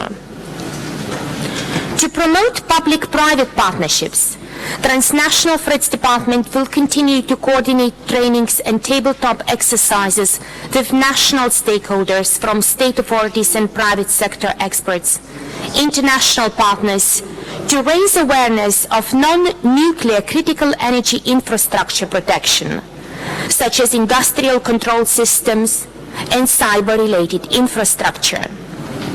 Last year, upon request, 2 such exercises to promote the implementation of good practices were organized in Mongolia and Spain. The department has registered interest from at least 3 participating states that wish to receive this training in 2017. Promoting the international legal framework against terrorism, as well as legal cooperation in criminal matters related to countering terrorism, is another priority area for the OSCE. The OSCE participating states' commitment to become parties to the Universal Anti-Terrorist Conventions and Protocols is central to anchoring counterterrorism in a rule of law-based and human rights-compliant effective criminal justice response. The rate of ratification in the OSCE area of the universal anti-terrorism instruments that are in force is almost 90%. The ratification average in the OSCE area is 14 instruments per participating state. It is slightly higher than the average in the world, which is 11. To conclude, allow me to offer some thoughts on how the OSCE Parliamentary Assembly could continue to support and reinforce our efforts to counter terrorism. The OSCE Parliamentary Assembly and its members have an important role to play in actively supporting and promoting the implementation of the international legal framework against terrorism. The OSCE continues to rely on the support of parliamentarians to address the strengthening of national legislation essential to combating terrorism, to promote solidarity with victims of terrorism, and to speak out strongly and promptly against intolerance, discrimination, terrorism, and terror. As the terrorist threat evolves in multifaceted ways, it is indispensable to embrace the whole of government and the whole of society approach. We would therefore count on your support in promoting public-private partnerships, engaging and empowering youth, as well as addressing conditions conducive to the spread of terrorism, while fully respecting human rights, fundamental freedoms, and the rule of law. Last but not least, allow me to underscore the essential role of parliamentarians as key stakeholders in advocating national consensus and solidarity against terrorism in all its forms and manifestations, while also increasing the focus on joint efforts to foster security in communities and society at large. I look forward to working closely with all of you, and with that I will conclude. Thank you for your attention. Thank you, Rasa. We very much appreciate it. And now, let us participate in the discussion of this transnational security issue of confronting terrorism. The chair recognizes Nikolai Kovalov of Russia. Sir, you're recognized for 3 minutes. Спасибо, господин председатель. Уважаемые дамы и господа, то, что терроризм является главным вызовом современности, пожалуй, не оспаривает никто уже в мире, не эксперты, а самое главное, народы наших стран. Эта проблема должна стоять на первом месте в повестке, которую мы обсуждаем в любом месте. Ну, в частности, у меня вот вызвало удивление, что в докладе госпожи Седерфельд эта проблема почему-то отошла на 3-е место. Мне кажется, это все-таки не совсем правильно. То, что требуется кардинальное улучшение координации всех структур стран ОБСЕ, задействованных в этой области, совершенно очевидно. И особая роль отводится парламентской ассамблее ОБСЕ. Вот почему мы говорим о том, что особая актуальность сегодня приобретает создание специального комитета по борьбе с терроризмом при парламентской ассамблее ОБСЕ. Мы об этом с вами впервые говорили здесь, на сессии, и 3, и 2 года назад. Однако с тех пор ничего не изменилось. Век вывихнут, так в свое время говорил великий Шекспир в отношении своего времени. Мы не можем допустить, чтобы история в этой части повторилась, и международный терроризм преобразовал вывихнутое столетие 21 век. Какая же стратегия нам нужна для того, чтобы о терроризме мы вспоминали разве только в школьных учебниках? Ну, первое. Борьба государств-членов Ассамблеи с терроризмом должна привнести незыблемую уверенность всем нашим народам, что политическое время приобретает стабильность. Сообщество Ассамблеи становится сплоченным, объединенным общими ценностями и целями. Второе. Борьба с терроризмом, в первую очередь с вожаками международного террора, должна демонстрировать рост экономики, свободной от террористической зависимости во всех сферах деловой жизни. Борьба с терроризмом – это условие благополучия финансового рынка, неудручаемого криминальными капиталами, которые накапливаются лидерами террора благодаря нефтедолларам, наркотрафику, торговле людьми, другим махинациям. Борьба с терроризмом – это один из важных факторов поддержания гендерного равноправия. В конце концов, борьба с терроризмом – это следование призыву Теодора Рузвельта, обращенного против полчищ Гитлера. Мы должны стать арсеналом демократии. Именно к этому мы и призываем. Терроризм – это явление, родственное нацизму и Холокосту, явление человеконенавистничества. Парламентская ассамблея ОБСЕ – это мощнейший сгусток гуманной энергии. Я призываю ассамблею задать тон в борьбе с международным терроризмом, стать политическим лидером в разрешении данной проблемы. Спасибо за внимание. Thank you, and the chair now calls on Mr. Tayyibayev of Kyrgyzstan. You are recognized.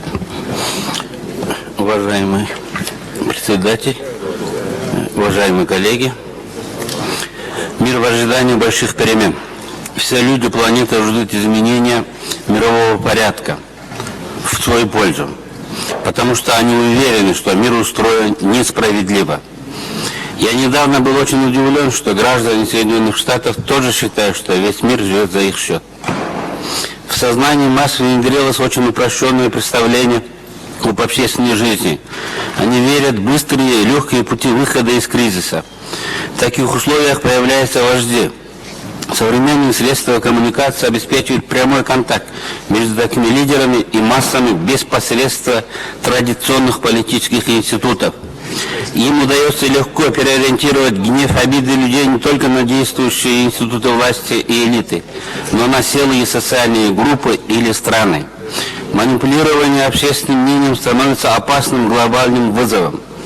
Популизм становится все сильнее в условиях нарастающей в обществе неудовлетворенности сложившимся статус-кво.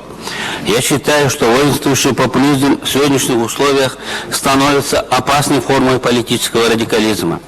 Ситуация в мире сложная.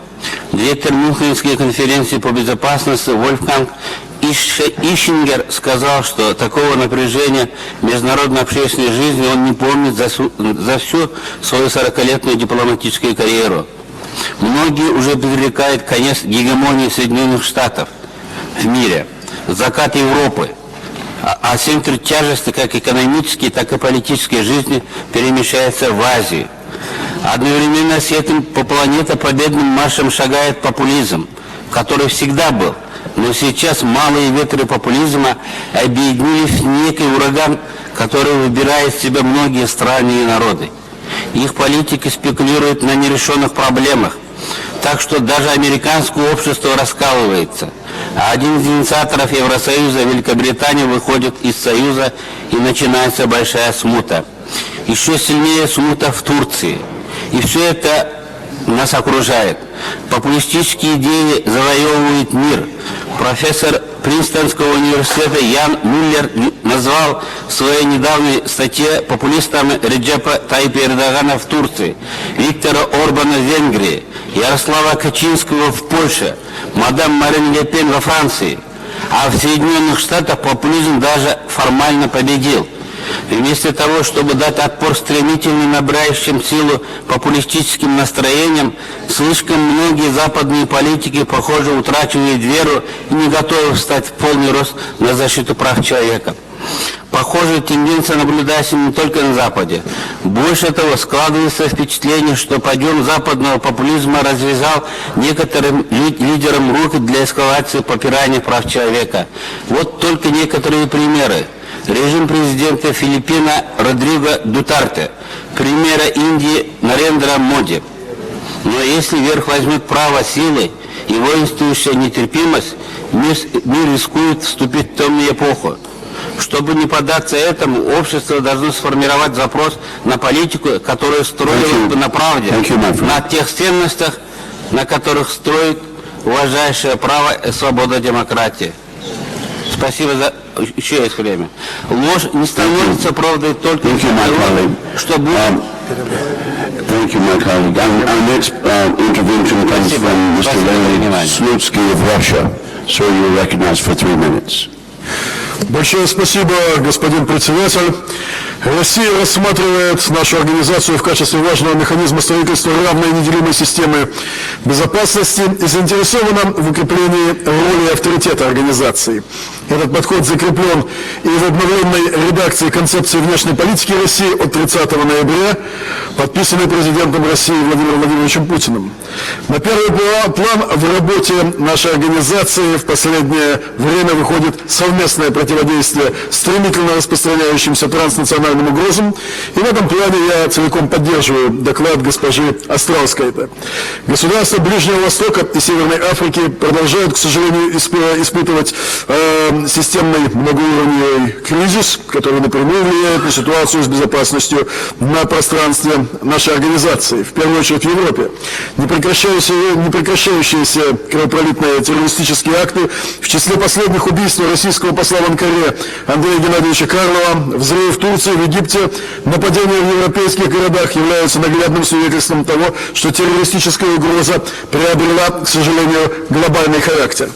Принципиально важным мы считаем задачу эффективной имплементации профильных резолюций Совета Безопасности ООН в наши документы, тех резолюций, которые нацелены на укрепление режима выявления и пресечения каналов незаконной политики исламского государства Ирака и Леванта и связанных с ним группировок за счет иностранных террористов-боевиков, нелегальной торговли нефтью и другими ресурсами. Призываем партнеров по организации присоединиться к российской инициативе относительно введения на основании статьи 41 Устава ООН всеобъемлющего торгово-экономического эмбарго в отношении территории под контролем исламского государства Ирака и Леванта.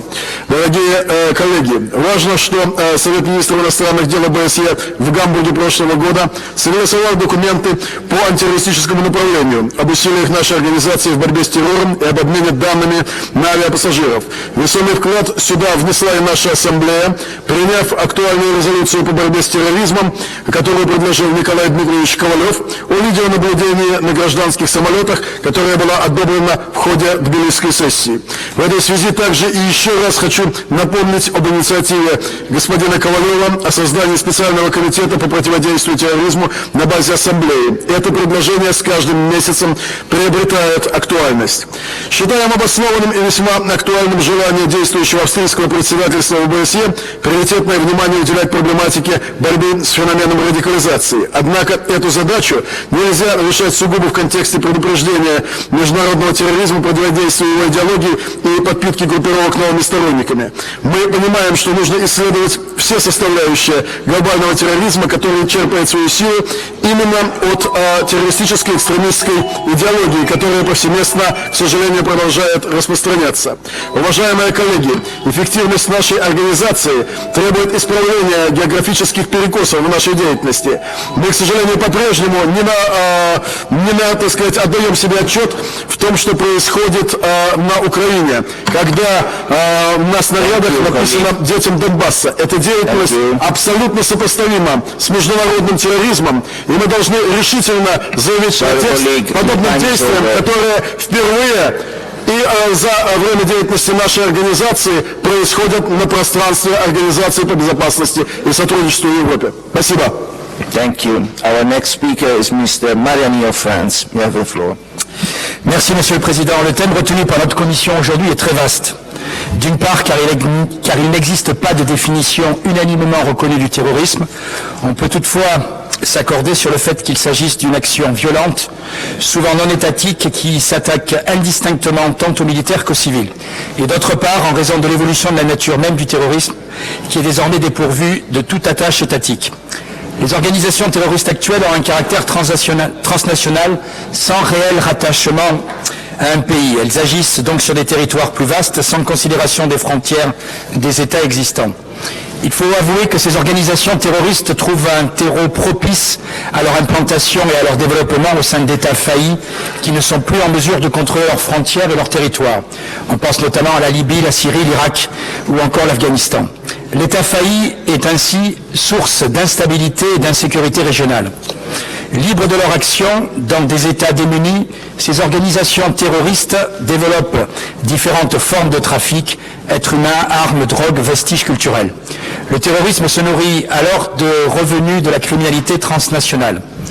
En ce domaine, seule une coopération régionale accrue permettra de lutter contre ces réseaux et trafics inadmissibles.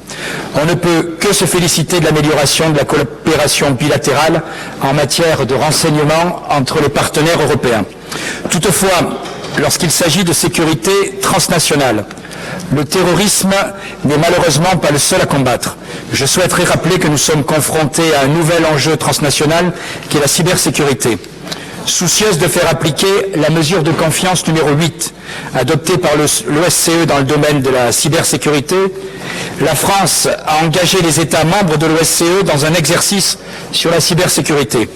Elle a présenté en octobre dernier des propositions pour renforcer la communication entre les autorités compétentes et les États membres pour contenir les conséquences d'une crise majeure dans le domaine informatique, par exemple le blocage des serveurs informatiques d'un aéroport international. Ces propositions ont fait l'objet d'une expérimentation en novembre. La plupart des États ont joué le jeu et s'y sont soumis. En raison de la réussite de ce test, la France souhaite poursuivre ce projet et soumettre un autre exercice plus compliquée aux États membres fin 2017 et en 2018. Je tiens également à souligner l'initiative de la France dans un domaine hautement sensible qui pour l'instant reste largement non abordé. Je pense aux cyberattaques sur l'industrie maritime, particulièrement vulnérable en raison de sa dépendance envers les technologies et la communication de l'information.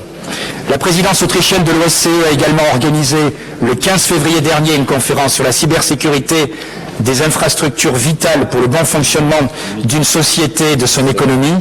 Face aux menaces liées au domaine cyber, l'engagement de l'OSCE dans ce domaine contribue à renforcer la sécurité entre les 57 États de notre organisation. Ce domaine de coopération, tout comme la lutte contre le terrorisme et les différents trafics qui le font vivre, doit être développé, certes dans la zone OSCE, mais également avec nos partenaires tant méditerranéens qu'asiatiques. Merci. Thank you, Mr. Mariani. The next speaker is Mr. Rakhmanov of Belarus.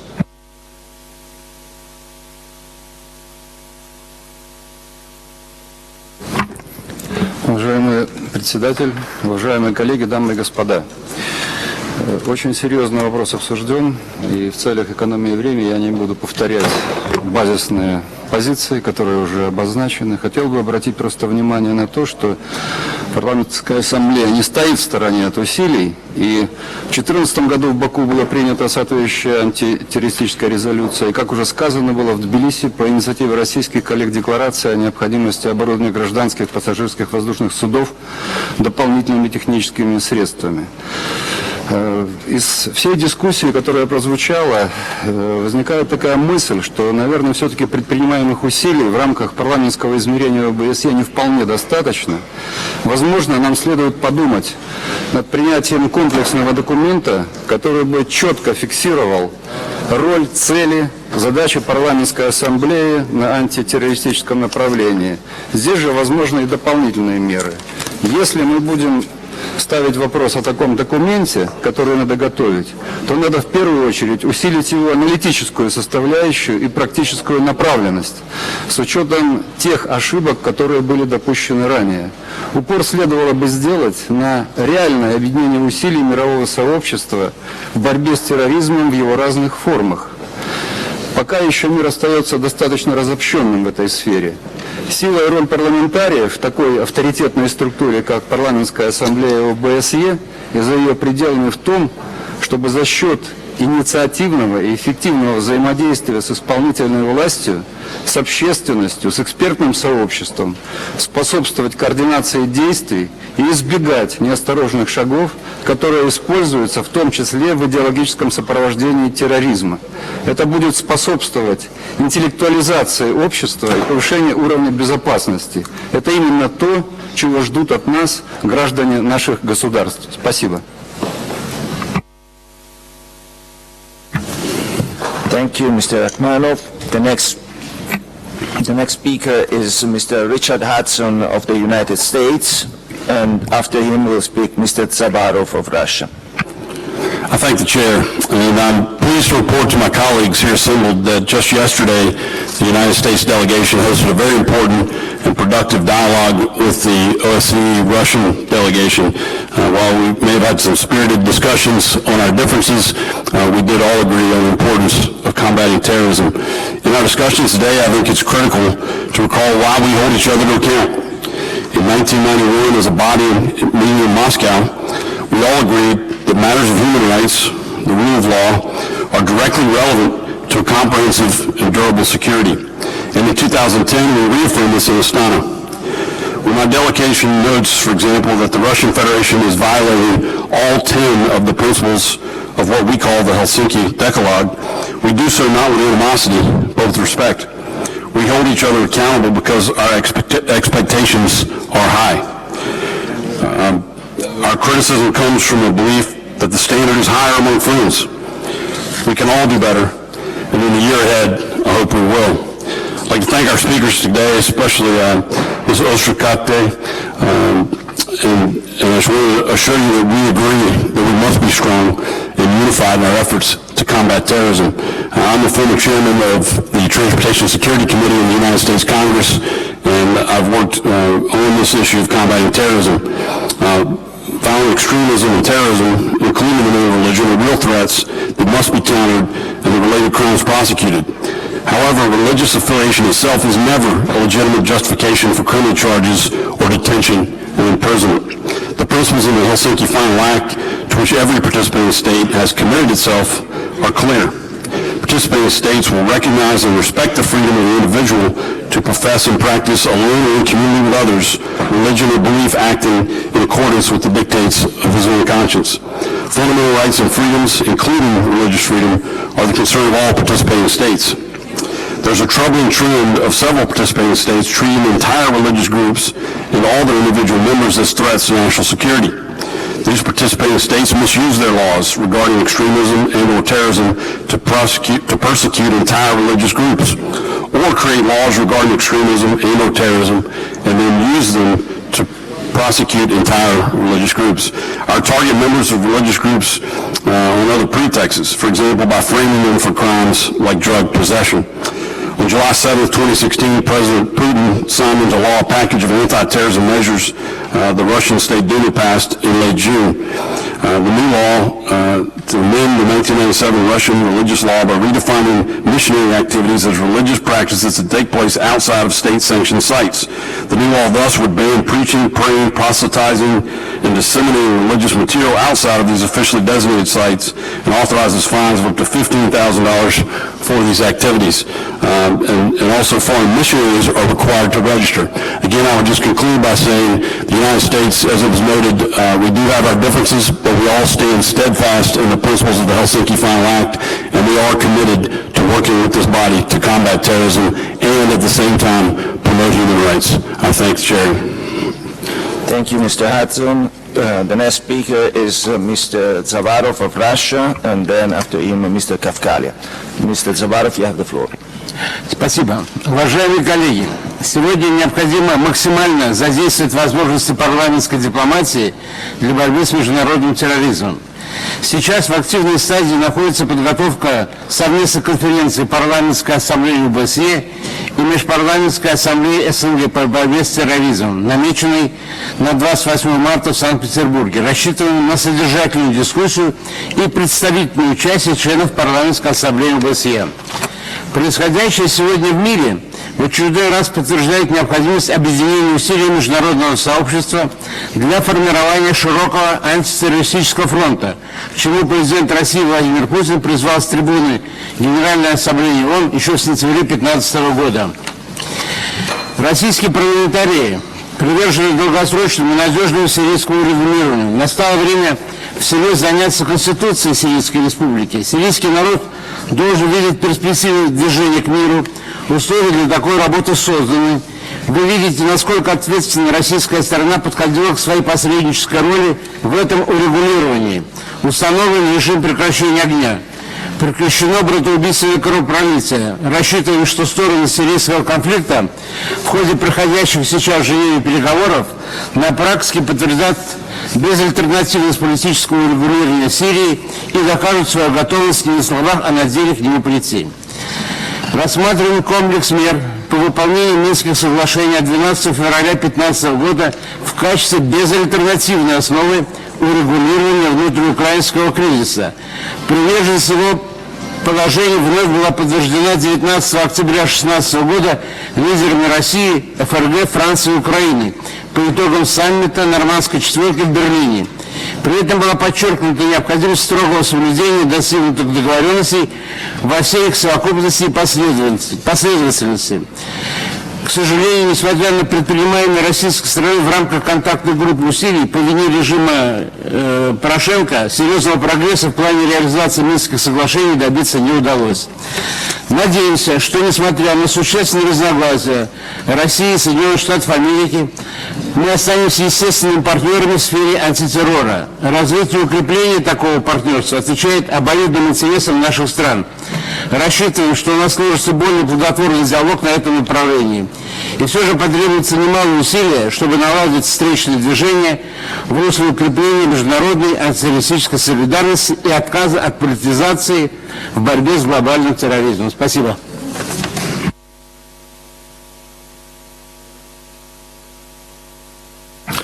Thank Thank you. Now Mr. Kafkali of Cyprus, and then Mr. Guliev. Mr. Kafkali. Thank you, Mr. Chairman. Kenyans terrorist attacks causing dozens of victims have dramatically affected citizens' lives and have prompted increased security measures. Regrettably, the omnipresent terrorist threat has exacerbated nationalism, protectionism, and populism, which cast a blow on human rights, mostly of refugees and migrants, and on overall security. In anti-terrorist efforts, serious challenges persist, stemming also from failure to tackle the root causes of terrorism. The Middle East and Africa regions have been the theater of interference in sovereign states' internal affairs, of sectarian wars kindled by conflicting geopolitical and economic interests, of exacerbated poverty and protectionist policies which lead people from these regions to economic migration. Due to its proximity to the region, Cyprus' strategic role in the fight against transnational threats has been increased. The Republic of Cyprus has aimed at the reinforcement of its infrastructures and capabilities, as well as at its close cooperation with neighboring and other countries in the field of security. In addition, the Republic of Cyprus has developed its national anti-terrorist strategy in line with pertinent international instruments and EU legislation. At the same time, Cyprus has been witnessing Turkey's escalating intransigence in the process of negotiations between the leaders of the Greek Cypriot and the Turkish Cypriot communities, aiming at a viable and lasting settlement of the Cyprus problem in accordance with international and European law and pertinent UN resolution. This stance is quite evident also during the discussions on the sensitive issues of security and guarantees, with Turkey insisting on maintaining its anachronistic guarantees and the perpetuation of the presence of its troops in Cyprus. In the same vein, it demands that as part of the overall settlement, Turkish citizens should enjoy the four European Union's freedoms, even though Turkey is not an EU member state. Turkey must abide by international law, the rule of law and human rights for the sake of its people and to the benefit of peace and security in Cyprus and the region. Building on consensus achieved on core principles underlying anti-terrorist action, the OSCE must enhance efforts towards bridging divergences by upholding its principles. The OSCE Parliamentary Assembly and its member parliaments have a crucial oversight role towards ensuring that government security policies comply with international law, the rule of law and human rights. This assembly has the potential and flexibility to take political dialogue and cooperation forward. Thank you very much. Thank you. And now recognized to speak Mr. Guliev of Azerbaijan, and then after him Mr. Bizotsky of Ukraine. Mr. Guliev.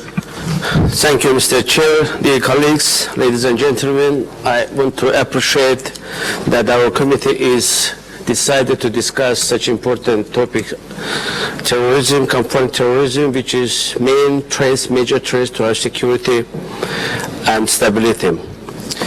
This is why I think that the increasing convergence of discourses of terrorism, radicalization and extremism in recent years proves that exclusive use of traditional military and law enforcement responses to mitigate the threat of terrorism are neither sufficient nor effective.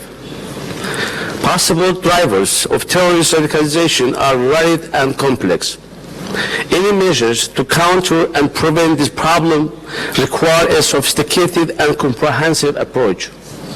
Therefore, the OSCE, with its unique concept of comprehensive security, is well placed for elaboration of an effective strategy to combat and eradicate terrorism in all its forms and manifestations.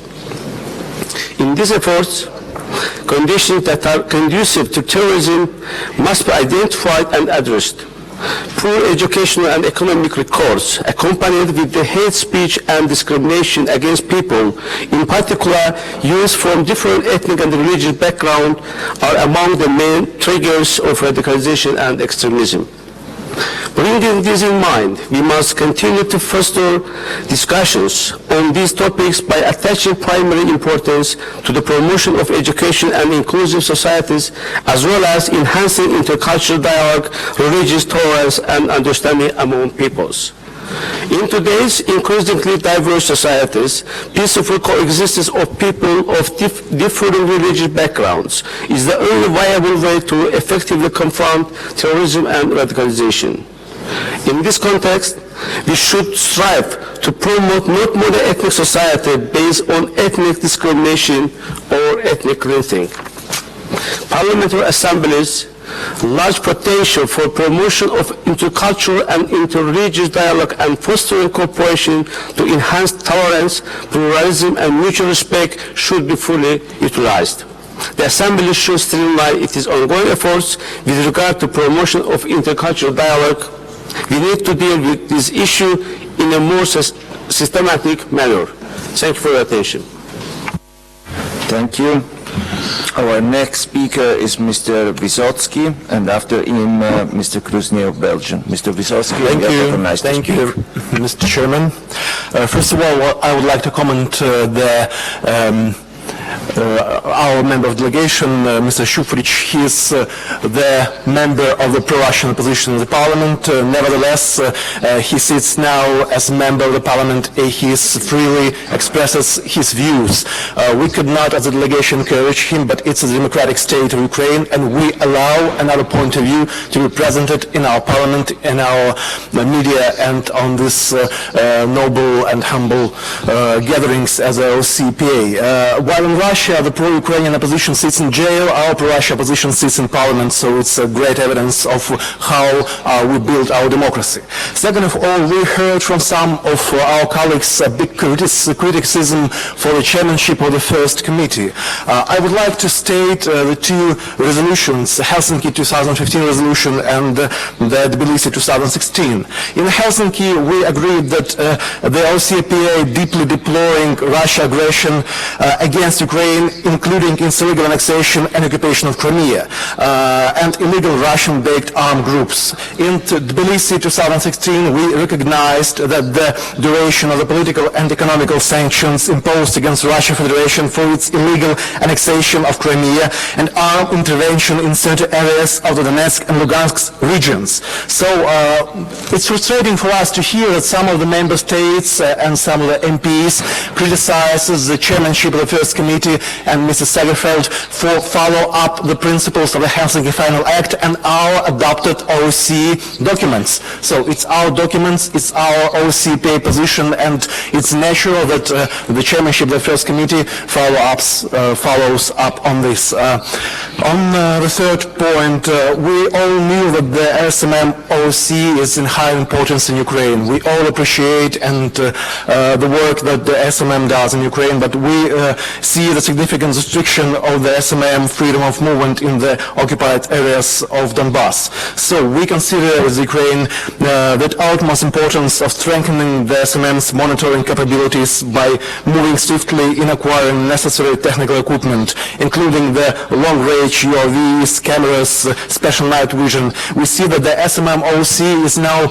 incapable to monitor all of the Ukrainian-Russian border, and we see that they lack the personnel, the technical means, and the finance to fully implement their commitments to bring peace to Ukraine. So we would like to encourage all fellow parliamentarians to support the provision of necessary human, technical, and financial resources to the SMM, and we hope we will have a discussion on this at Minsk. Thank you. Thank you, sir. The chair now recognizes Mr. Stefan Krusnieri of Belgium, who will be followed by Mr. Alain Neri. Mr. Krusnieri, you're recognized. Merci, Monsieur le Président. Les attentats de Bruxelles et dans bien d'autres parties du globe ont bouleversé le monde. Il s'agissait d'attaques contre des sociétés, des modes de vie et des modes de pensée. Il va de soi qu'il est urgent de protéger la population contre de telles violences gratuites. Faire respecter le droit à la vie, permettre aux individus de vivre librement, de se déplacer librement, de penser librement, ce sont là les missions essentielles de tout gouvernement. Au-delà de l'émotion, ces attentats nous forcent à nous questionner. Le « plus jamais ça », le « vivre ensemble » ne peuvent pas rester des devises que l'on brandit. Ils appellent à l'action citoyenne et politique pour les rendre effectifs. Partout, les relations entre communautés sont soumises à des tensions croissantes. Les terroristes, les racistes, les homophobes et les extrémistes propageant leur haine par la violence et la peur. De vraies solutions ne peuvent être trouvées que si les citoyens se dressent contre la terreur et la haine.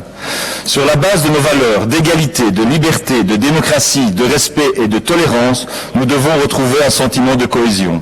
Cette cohésion doit passer par une société qui offre des chances égales de réussite à chacun, quel que soit son sexe, son origine ou sa religion.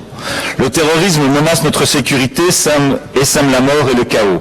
Au-delà de nous marquer dans notre chair, il s'agit aussi d'une attaque lâche à notre société pluraliste et à nos valeurs. La démocratie, l'état de droit, le respect des droits fondamentaux et l'unité dans la diversité. Nous sommes tous d'accord, nous devons lutter avec force contre toute forme de terrorisme et de fondamentalisme. Je suis fermement convaincu que la lutte contre le terrorisme ne peut être couronnée de succès que si les mesures prises par les États pour lutter contre le terrorisme satisfont aux obligations qui leur incombent en vertu du droit international, et je pense en particulier aux normes internationales en matière de droits de l'homme, de droits des réfugiés et de droits humanitaires. Nos États sont des États de droit et doivent le rester, même face à la barbarie. Pourtant, cet idéal démocratique est constamment mis sous pression. Des voix souvent bien intentionnées s'élèvent pour remettre en cause certains des fondements de notre société, à commencer par les droits de l'homme. Dans le climat d'angoisse constante suscité par ces événements tragiques, la tentation est grande de légiférer sous le coup de l'émotion. Après chaque attentat qui frappe le continent européen, le sentiment d'urgence peut conduire à multiplier les effets d'annonce et à adopter au pas de course de nouvelles mesures qui, chaque fois, rognent les libertés sans pour autant être forcément efficaces. Le risque est qu'à la longue, la démocratie perde son âme et les valeurs et les citoyens, leurs droits, soient exactement ce que visent les terroristes. Lutter contre le terrorisme, c'est aussi s'interroger sur ses causes. Pas question ici de chercher une excuse sociologique au terrorisme, mais de comprendre comment on a pu en arriver là et de souligner les insuffisances d'une approche uniquement réactive dont le coût démesuré doit être mis en balance avec son efficacité souvent très relative. J'insiste donc sur le fait que la lutte contre le terrorisme ne requiert pas uniquement une réaction sécuritaire. Il s'agit de faire face aux problèmes socio-économiques pour s'attaquer à certaines causes profondes qui permettent au terrorisme de trouver un terreau fertile, lutter contre la pauvreté, promouvoir les droits de l'homme et chercher à résoudre les conflits. Je vous remercie. Thank you very much. And the chair now recognizes Mr. Alain Neri.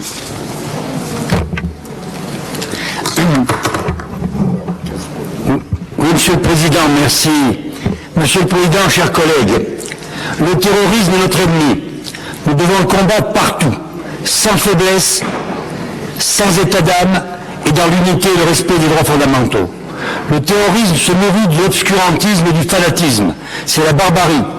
Il est l'ennemi de l'humanisme, de la démocratie, de la liberté, de l'égalité et de la fraternité.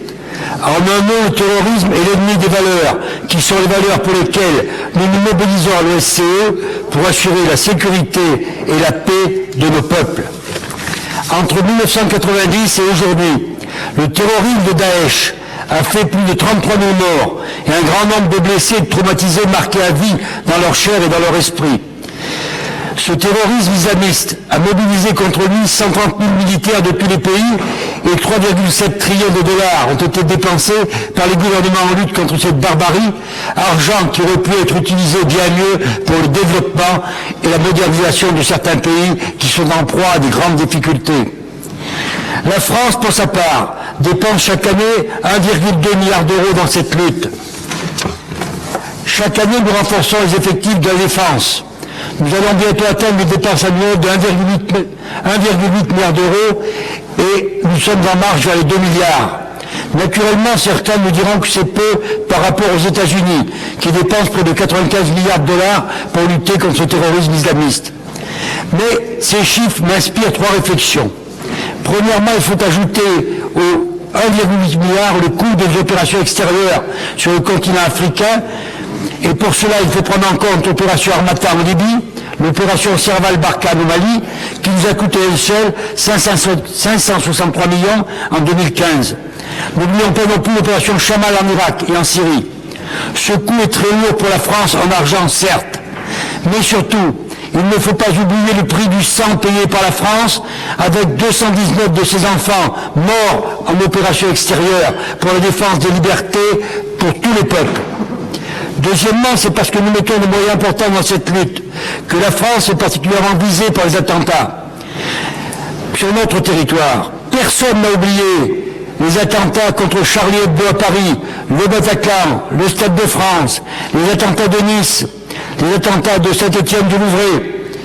Et aujourd'hui, naturellement, j'appelle de mes voeux une véritable défense européenne, institutionnalisée en un front commun contre le terrorisme. Troisième réflexion, je pense qu'il est grand temps que ce fardeau soit plus équitablement réparti. Il faut que tous les pays apportent une réponse diplomatique, certes, et concrète, mais il faut aussi que les démocraties s'engagent militairement et financièrement. Féliciter et encourager est sympathique, mais cela ne suffit plus. Les paroles ne suffisent plus. Il faut des actes. Notre organisation est une organisation de sécurité et de coopération. Et la sécurité est devenue une priorité. Nous devons tous coopérer pour assurer cette sécurité. Je le répète, coopérer, c'est que tous les pays membres mettent en commun leurs moyens logistiques et humains et partagent le coût de cette lutte. Nous sommes en charge de la sécurité et si nous assurons cette sécurité, il sera plus facile ensuite de faire respecter les droits de l'homme. Revenons à notre mission première, car aujourd'hui la sécurité est d'une urgente nécessité et priorité. J'en appelle à un front uni des démocrates contre le terrorisme. Thank you, my colleague. Now, ladies and gentlemen, at this point we have 30 minutes and then we must adjourn. We have to be mindful of the time and energies of our translators. And so, for the remainder of our speakers, may we agree that 2 minutes and 15 seconds per intervention will get us where we need to be. May we agree with that? And so I now recognize Ms. Rita Bellens of Belgium for 2 minutes and 15 seconds. Ma'am, you are recognized. Thank you, Mr. Chair. Dear colleagues, the OSCE Ministerial Conference in Hamburg has underlined the importance of the combating terror in all its forms and has condemned any abuse of religion, race or nationality. Our delegation welcomes the request of the OSCE and the Council of Europe to set up a policy that deals with combating terror in all its forms. This policy must have a global approach, that it's open for dialogue and that examines the roots of radicalization. This approach has to take into account solidarity and the cooperation between authorities, civil society and citizens. This dialogue has to take into account all sources of extremism. We do not have to focus only on the Islamic State as a threat for society. Every ideology and religion can be abused. Colleagues, we have to tackle radicalization on different fronts. We not only have to deal with the current threats by analyzing the dangerous criminal networks and by sharing information among authorities, we also must look at the possible radicalization of our own political message. We would betray our values and play into our enemies' hands if we were to respond terror with terror. Therefore, we must give the example as members of Parliamentary Assembly of the OSCE and act in the spirit of the basic values of this organization. We have to enter into dialogue, even in times of growing tensions. It has no use to block the dialogue constantly by setting up one party against another with radical points of view. The only result of such an attitude is the division among the participating states. The negative attitude which we are facing now and then when one delegation insults the other involves the risk to put into danger the wonderful work of the OSCE missions. Colleagues, such a negative attitude will not result into sustainable solutions that benefit all parties. Thank you very much. Thank you, ma'am. And our next presenter will be Ms. Birgitta Johnsdóttir of Iceland, and she will be followed by Ms. Johnsdóttir. You're recognized. Also, just to note, when finally the women get to speak, the time is reduced. So I'm not going to honor the time limit. In order to confront terrorism, we need to look at the root causes for terrorism and how extremely biased this discussion is on this terrifying culture of shock and awe. It's needed to define what is terror and terrorism. It is easy to see a type of hypocrisy around this issue. Language is a powerful weapon. Acts of extremist violence are usually attributed to a certain faith, whereas the acts of extremist violence targeting civilians by white supremacists are defined as an act of a mad person. Each act of terror must always be an act of a state of a mind that has become mad. Terrorism is a problem, but for many the rise of extreme nationalism and segregation and isolation with the marginalization of the poor and the immigrants and the refugees is the root cause.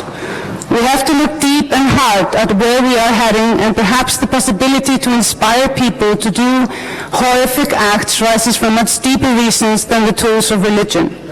Perhaps the growing inequality in climate change plays a much bigger role and needs to be addressed in the context of this debate.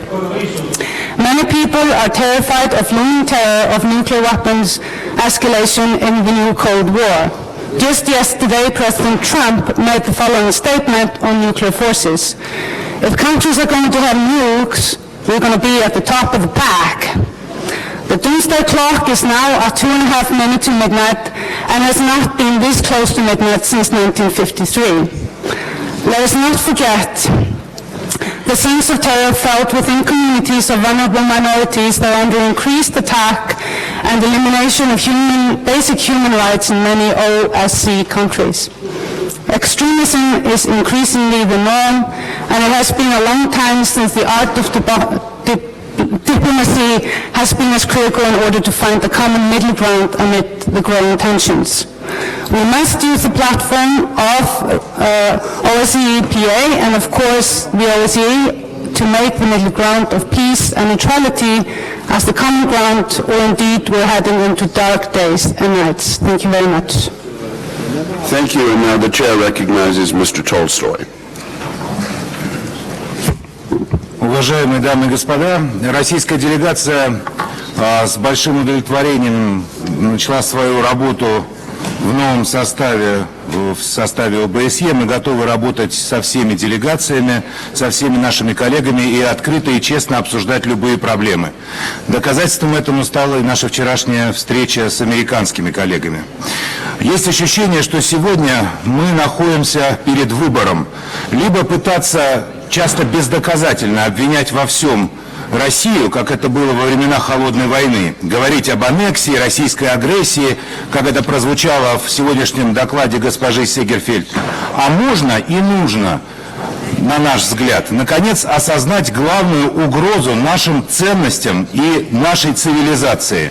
Международный терроризм, который наносит сегодня удары в Брюсселе, в Париже, в Берлине, сумел создать сетевое государство на территории Сирии и Ирака. К сожалению, причиной террористической угрозы миграционного кризиса стали конфликты, развязанные в ряде стран Ближнего Востока при вмешательстве внешних игроков для смены неугодных режимов. Американский коллега говорил о стандартах демократии. Хотелось бы сказать две вещи. Стандарты должны быть одни для всех, и к востоку, и к западу от Вены. К сожалению, в ходе выборов в Соединенных Штатах не все они были соблюдены, о чем говорила вчера в своем докладе госпожа Мутанин. Второе. Стандарты демократии не должны быть двойными. Не должно быть лицемерия. Самоопределение народа Косово возможно, а самоопределение людей, живущих в Крыму и на Донбассе, невозможно. Вернуть Украину в русло закона и заставить соблюдать Минские соглашения в части политических гарантий русскому населению Донецка и Луганска – задача, которая, безусловно, сегодня является одной из самых актуальных для того, чтобы загасить этот конфликт. Право на жизнь, на свой язык, на свободные выборы – это абсолютно естественное европейское право, которое отстаивают жители этих территорий. Еще раз позвольте подчеркнуть важность вместе бороться с терроризмом на всех направлениях в рамках ОБСЕ. Это то, что беспокоит большинство выступавших здесь коллег, это то, чем озабочена и Российская Федерация. Спасибо за внимание. Thank you, my colleague. And the next speaker is Ms. Ostrakova of Ukraine, and she will be followed by Mr. Ramain of Switzerland. Ms. Ostrakova, you are recognized. Mr. Chairman, at the outset, I have to remind about the Green anniversary. 3 years ago, the Russian Federation, by launching an armed aggression against Ukraine, began its attack on the post-war security order, violating the norms of international law, which are the basis of peaceful coexistence. Russian military in green uniforms, without any insignia, became a symbol of hybrid warfare, and their landing in the Ukrainian Crimea started the Kremlin's blatant breach of international law and OSCE principles, as well as of human rights in the illegally occupied peninsula. Democratic nations condemned the occupation, imposed sanctions against Russia for violation of Ukraine's borders and the territorial integrity. The OSCE reacted to those blatant violations by adopting 4 its resolutions, and we have a deep gratitude for these, and as well as to Ms. Margaret Segerfeld as a rapporteur of the committee for her efforts and her great report. However, my country, Ukraine, continues to endure the Russia's aggression in the occupied Autonomous Republic of Crimea and occupied certain areas of Donetsk and Luhansk regions. Under the Russian occupation, Crimea has become a gray zone marred by injustice, terror, kidnapping, and torture. Occupation authorities commit systematic and large-scale violations of fundamental rights and freedoms, wage a hidden war against dissidents, and destroy the signs of linguistic, religious, and cultural identity of Ukrainians and people of Crimea, Crimean Tatars. The Ukrainian people, both civilians and soldiers, encounter unabated ceasefire violations by the regular and irregular Russian military forces in Donbass.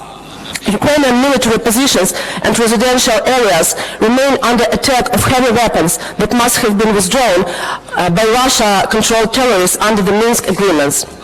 Another fact showing how Russia violates Ukraine's state sovereignty and territorial integrity and encourages terrorism is the last Kremlin's decree on recognition of so-called passports issued by the occupants of certain areas of Donetsk and Luhansk regions of Ukraine. De facto, the Kremlin decree constitutes recognition of the Russia-controlled illegal authorities on the occupied territories of Ukraine.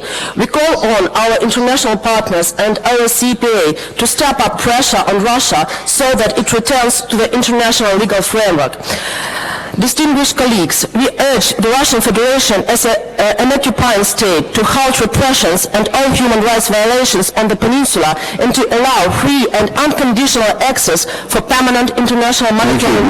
Thank you, my colleague. Thank you for your attention. And our next presenter is Mr. Rahman of Switzerland, and he will be followed by Mr. Markishali of Azerbaijan. So you are recognized, Mr. Rahman.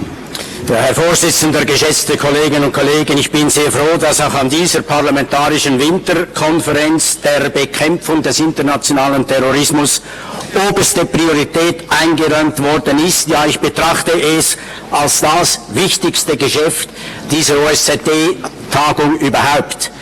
Zusammen mit der massiven Migrationsbewegung, namentlich wirtschaftspolitisch bedingt, gehört der Kampf gegen den Terrorismus zu den größten Herausforderungen, denen die Politik von heute gegenübersteht, vor allem im Westen. Wir sind es unseren Nachfahren fürwahr schuldig, Mittel und Wege zu finden, damit auch künftig in Sicherheit und ohne latente Angst vor islamistischen und anderen Terroristen in unseren Ländern gelebt werden kann. Die Bekämpfung des internationalen Terrorismus ist in den letzten Jahren auch für die Schweiz ein wichtiger Aspekt des Engagements für Frieden und Sicherheit geworden. Vor 2 Jahren haben wir eine nationale Strategie zur Terrorismusbekämpfung verabschiedet und diese umfasst 4 Handlungsräume: die Prävention, die Repression, den Schutz gefährdeter Personen wie die Krisenvorsorge. Schließlich noch zu einem abstimmungspolitischen Randereignis, aber einem symptomatischen. Eben hat das Stimmvolk des Schweizer Kantons Graubünden die Übernahme der Olympischen Winterspiele 2026 abgelehnt, und zwar deutlich mit 40-60%. Und einer der Hauptgründe war die hohen Kosten für die Sicherheit.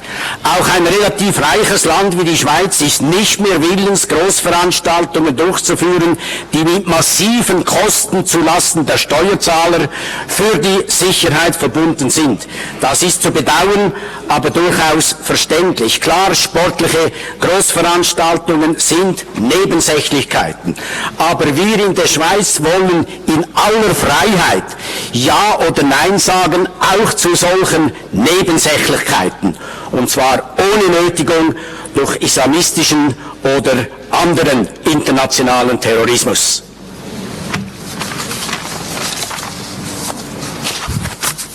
Thank you, my colleague. Our next presenter is Mr. Nikishali of Azerbaijan. Thank you very much, Mr. Chair. Terrorism is a serious threat to international peace and security. I prepared these special comments on the terrorism, particularly the cybersecurity aspects. By the way, I want to thank you to Ms. Sederfeld for the very valuable reports, because the cybersecurity is the very big threat to combat with the terrorism. But unfortunately, the speech of the delegation of Armenia, who support the terrorism on the level of state, obliged me to change my speech. He used his previous rhetoric of falsification and propaganda against my country and my president concerning the conflict between Armenia and Azerbaijan. I don't want to go into details to his ridiculous and baseless accusations, because I don't understand his logic. I understand only things that maybe he's using the OSCE platform to make election campaign addressing to Armenia. However, I want to remind that Armenia is the only country who violate all international legal norms by occupying 20% of Azerbaijan territories and expelling 1 million people from their lands. So all international community should force Armenia to de-occupy Azerbaijan territories and to impose appropriate sanctions to Armenia. During the active phase of Armenian-Azerbaijan conflict, Armenia extensively used the act of terror against the civilian population in conjunction with military aggression to achieve ethnic cleansing. The culmination of these violent acts was the destruction of, in February 1992, Khojao township, killing 613 civil people, including children and women. And I want to remind that we should not forget that the crime against humanity committed by current leadership of Armenia, particularly the president of Saksyan, who admitted it personally. This crime is a black stain on the conscience of Armenian presidents. Dear colleagues, we believe that to achieve the transnational security at the OSCE regions, all of us have to treat such aggressor countries. Thank you very much. Thank you, and our next presenter is Mr. Nestor Sufrik of Ukraine. Sir, you are recognized. Спасибо, господин председатель, дорогие коллеги. Вынуждены мы сегодня, к сожалению, констатировать ухудшение ситуации на линии соприкосновения на Донбассе, и при этом я хотел бы поблагодарить мониторинговую миссию ОБСЕ, которая объективно дает оценку тому, что происходит на линии соприкосновения и в целом в регионе. К сожалению, еженедельные брифинги являются достоянием узкого круга специалистов и не могут быть предметом обсуждения общественности. Сегодня, к сожалению, в Украине подается односторонняя информация, и я считаю, что это одно из проявлений военной пропаганды. Я 2 года назад, когда была эйфория после подписания Минских соглашений, заявил, что я, с одной стороны, радуюсь, с другой стороны, глубоко сомневаюсь, что украинское руководство реализует Минские соглашения, и назвал 3 причины, а именно ответственность за принятие решения урегулировать этот вопрос в военный способ, которое было принято в июне 2014 2014 года, когда действовало первое перемирие. Я хочу поблагодарить госпожу Хади Телевини, которая не побоялась поехать в Донецк, который, правда, тогда еще был под украинским флагом, и проводила там встречи с представителями Донецка и Луганска. Вторая тема – это спекуляция на теме войны со стороны украинской власти и безумная коррупция. Третье – это то, что украинская власть никогда не позволит до 2019 года восстановить избирательное право на этих территориях, ведь тогда 3 миллиона человек получат право голоса и никогда не будут голосовать за эту власть. Следствием того являются всевозможные блокады и лишение гражданских прав украинцев, которые проживают на этой территории. И я хочу сказать, что единственный выход решения этого кризиса – это начало реализации именно политического пакета. Я имею право это говорить. В свое время, в декабре 2013 года, я был автором закона про амнистию для активистов Майдана. Я заставил парламент принять этот закон, чтобы начать диалог с людьми, которые взяли в руки оружие. Сейчас ситуация идентична. Мы должны начать диалог с теми людьми. Это украинцы. 99% этих людей украинцы, да. 36-42 тысячи человек по разным подсчетам взяли в руки оружие. И мы должны их путем диалога, через инструмент Минских соглашений, заставить их это оружие сложить и реинтегрироваться, вернуться в юридическое и конституционное поле Украины. Другого варианта нет. Мы не должны позволить иной способ, кроме как реализация Минских соглашений. Спасибо за внимание.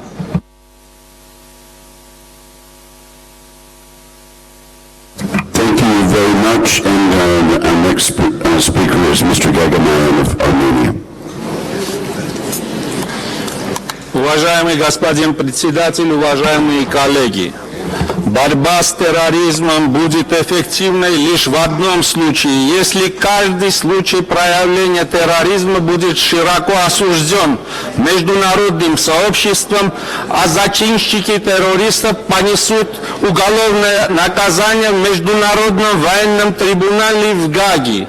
Если после апрельской войны 2016 года мы поступили бы так, то сегодня картина на линии соприкосновения Нагорно-Карабахских вооруженных сил и Азербайджана была бы совершенно другой.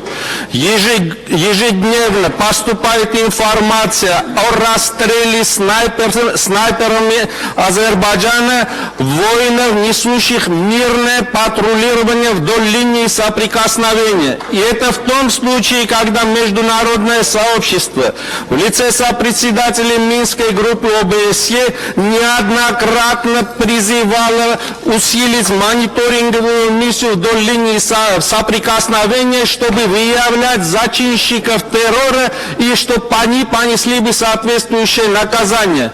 Азербайджанская сторона всегда торпедировала эти начинания сопредседателей Минской группы ОБСЕ, Соединенных Штатов Америки, России и Франции. Думается, что такая, извините за грубость, непоследовательная позиция вышеуказанных государств в лице их сопредседателей, она поощряет терроризм с азербайджанской стороны. И почему-то уже стало обыденным, когда 1-2 человека молодых воинов гибнут на линии соприкосновения вооруженных сил Нагорного Карабаха и Азербайджана. Невольно вспоминаю последние строки из бессмертного романа Эриха Мария Ремарка «На Западном фронте без перемен», когда в горниле мировой войны гибель одного очень интересного человека становится каким-то обыденным явлением. Так вот, Азербайджан играет именно на таком восприятии единичного терроризма, ежедневно повторяющегося уже 24 года. Спасибо. Thank you, my colleague. And our next intervention comes from Ms. Arta Dade of Albania. Thank you, Mr. Chair. I want to thank the distinguished speakers in today's panel. The fight against violent extremism has triggered the most comprehensive action to defeat terrorism, not only by force, but also by eradicating its roots. And Albania is fully part of this effort. This concrete engagement at the global level, in the region and at home, as a committed member of the counter-ISIS coalition. To this end, we have published the national strategy. The way we will work to counter terrorist ideas, their philosophy and their political project will shape in many ways our lives and our common future. So we must defeat them not only sorry, not only militarily and destroy their financial machine, but above all, to win this war on terror, we must fight the roots of extremism, the poverty, social injustice, the exclusion and discrimination all around the places. Besides adoption of tough legislation, Albania has always been an example of tolerance and religious coexistence, where people respect each other, regardless of faith and cultural background. Strengthening and promoting these values is a concrete effort to protect our society, to preserve our social cohesion, but also to clarify, differentiate between radicalization and violent extremism, which has nothing to do with religion. Regional cooperation among Southeast Europe is a must. Exchange of intelligence and relevant information in facing unconventional, hybrid and transnational challenges and threats dictates the needs for more cooperation with specialized organizations such as Europol, Interpol, NATO and our organization OSCE. Thank you for your attention. Thank you, ma'am. And our next presenter is Mr. Makis Varoudis of Greece, and he will be followed by Ms. Çelik of Turkey. Mr. Varoudis, you are recognized. Thank you, Chair. I just want to stress a point that I've had the chance of raising in also another discussion we've had.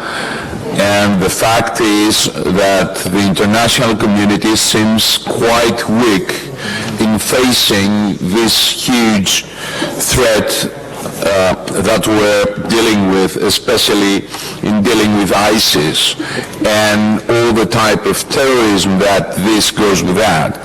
So we're witnessing atrocities. We're witnessing people being tortured, decapitated. We're witnessing the destruction of historical monuments, of world heritage. And, you know, the international community looks quite unable in dealing efficiently with that. Now, there is, of course, a huge talk and discussion in many forums of, you know, what the causes of terrorism is and how one can deal with that. And this could be, you know, an endless discussion trying to address the causes. But at the end of the day, you know, it's quite important that we give security to our people. The main reason of the existence of states is that they should guarantee security for their citizens. If the states cannot deliver, if, you know, the political elites cannot deliver, then of course you will have the rise of populism. And of course, many Western values, many human values will be at threat. Now, the only thing I have to say is that it is absolutely vital and important that immediately the international community comes up with an efficient plan, a plan of action that will show to the world that terrorism is not tolerated and that the international community can efficiently act. This must be done immediately. Thank you, and our next presenter is Ms. Çelik of Turkey. Thank you, Mr. Chairman. Dear colleagues, as we all witnessed throughout 2016, the ugly face of terrorism showed itself many times around the world. We convey our heartfelt condolences to the families and loved ones of the deceased. Turkey has been countering terrorism in different forms and manifestations since 1970s. We do not only combat Daesh, Al-Nusra, and Al-Qaeda, but we have been also fighting against the PKK, PYD, DHKPC, and FETÖ. While Daesh claimed 316 lives, PKK killed 339 civilians and 874 law enforcement and security personnel in Turkey since last July. We have lost 248 Turkish citizens during the violent coup d'etat attempt carried out by the Fethullah Gülen terrorist organization against Turkish democracy on the 15th of July. Dear colleagues, we should stand firm and united against all forms of terrorism. We should avoid favoring some terrorist organizations for political reasons and intensify our cooperation to address all types of violent extremism. We should bear in mind that terrorism cannot be affiliated with any religion, race, or nation. We can only defeat this scourge altogether. In response to my Greek Cypriot colleague, we reject his baseless allegations on Turkey's interference in the Cyprus talks. The negotiations have entered a critical phase with the convention of the Cyprus Conference on 12th January. We expect the two sides on the island to make significant progress in the remaining critical issues, which is necessary to increase the effectiveness of the current process. The existence of the Turkish forces on the island stems from the 1960 international treaties. The guarantee system was also included in the United Nations Comprehensive Settlement Plan. Had it not been rejected by the Greek Cypriot people in 2004, the Turkish forces and the Greek forces in the island would have been reduced to a calendar to the level foreseen in the 1960 treaties. The guarantee system is a vital subject for the Turkish Cypriots considering the tragic experiences of the past. We certainly hope and want to believe that anything similar to the tragic events of 1963 will not repeat. The Cyprus problem is not an issue of invasion or occupation. Its solution will entail the creation of a partnership between the co-owners of the island to replace the one destroyed by the Greek Cypriot side in 1963. Thank you. Thank you, ma'am. We have two final speakers, Mr. Artur Gerasimov of Ukraine and Mr. Kachiunas of Lithuania. Mr. Gerasimov, you are recognized for 2 minutes and 15 seconds. Thank you. Chairman, dear colleagues, first of all, I want to say thank you for all the presenters for their presentations and to say special thanks for the rapporteur of the Third Committee, Margaret Sederfeld, for pointing very right topics in the report.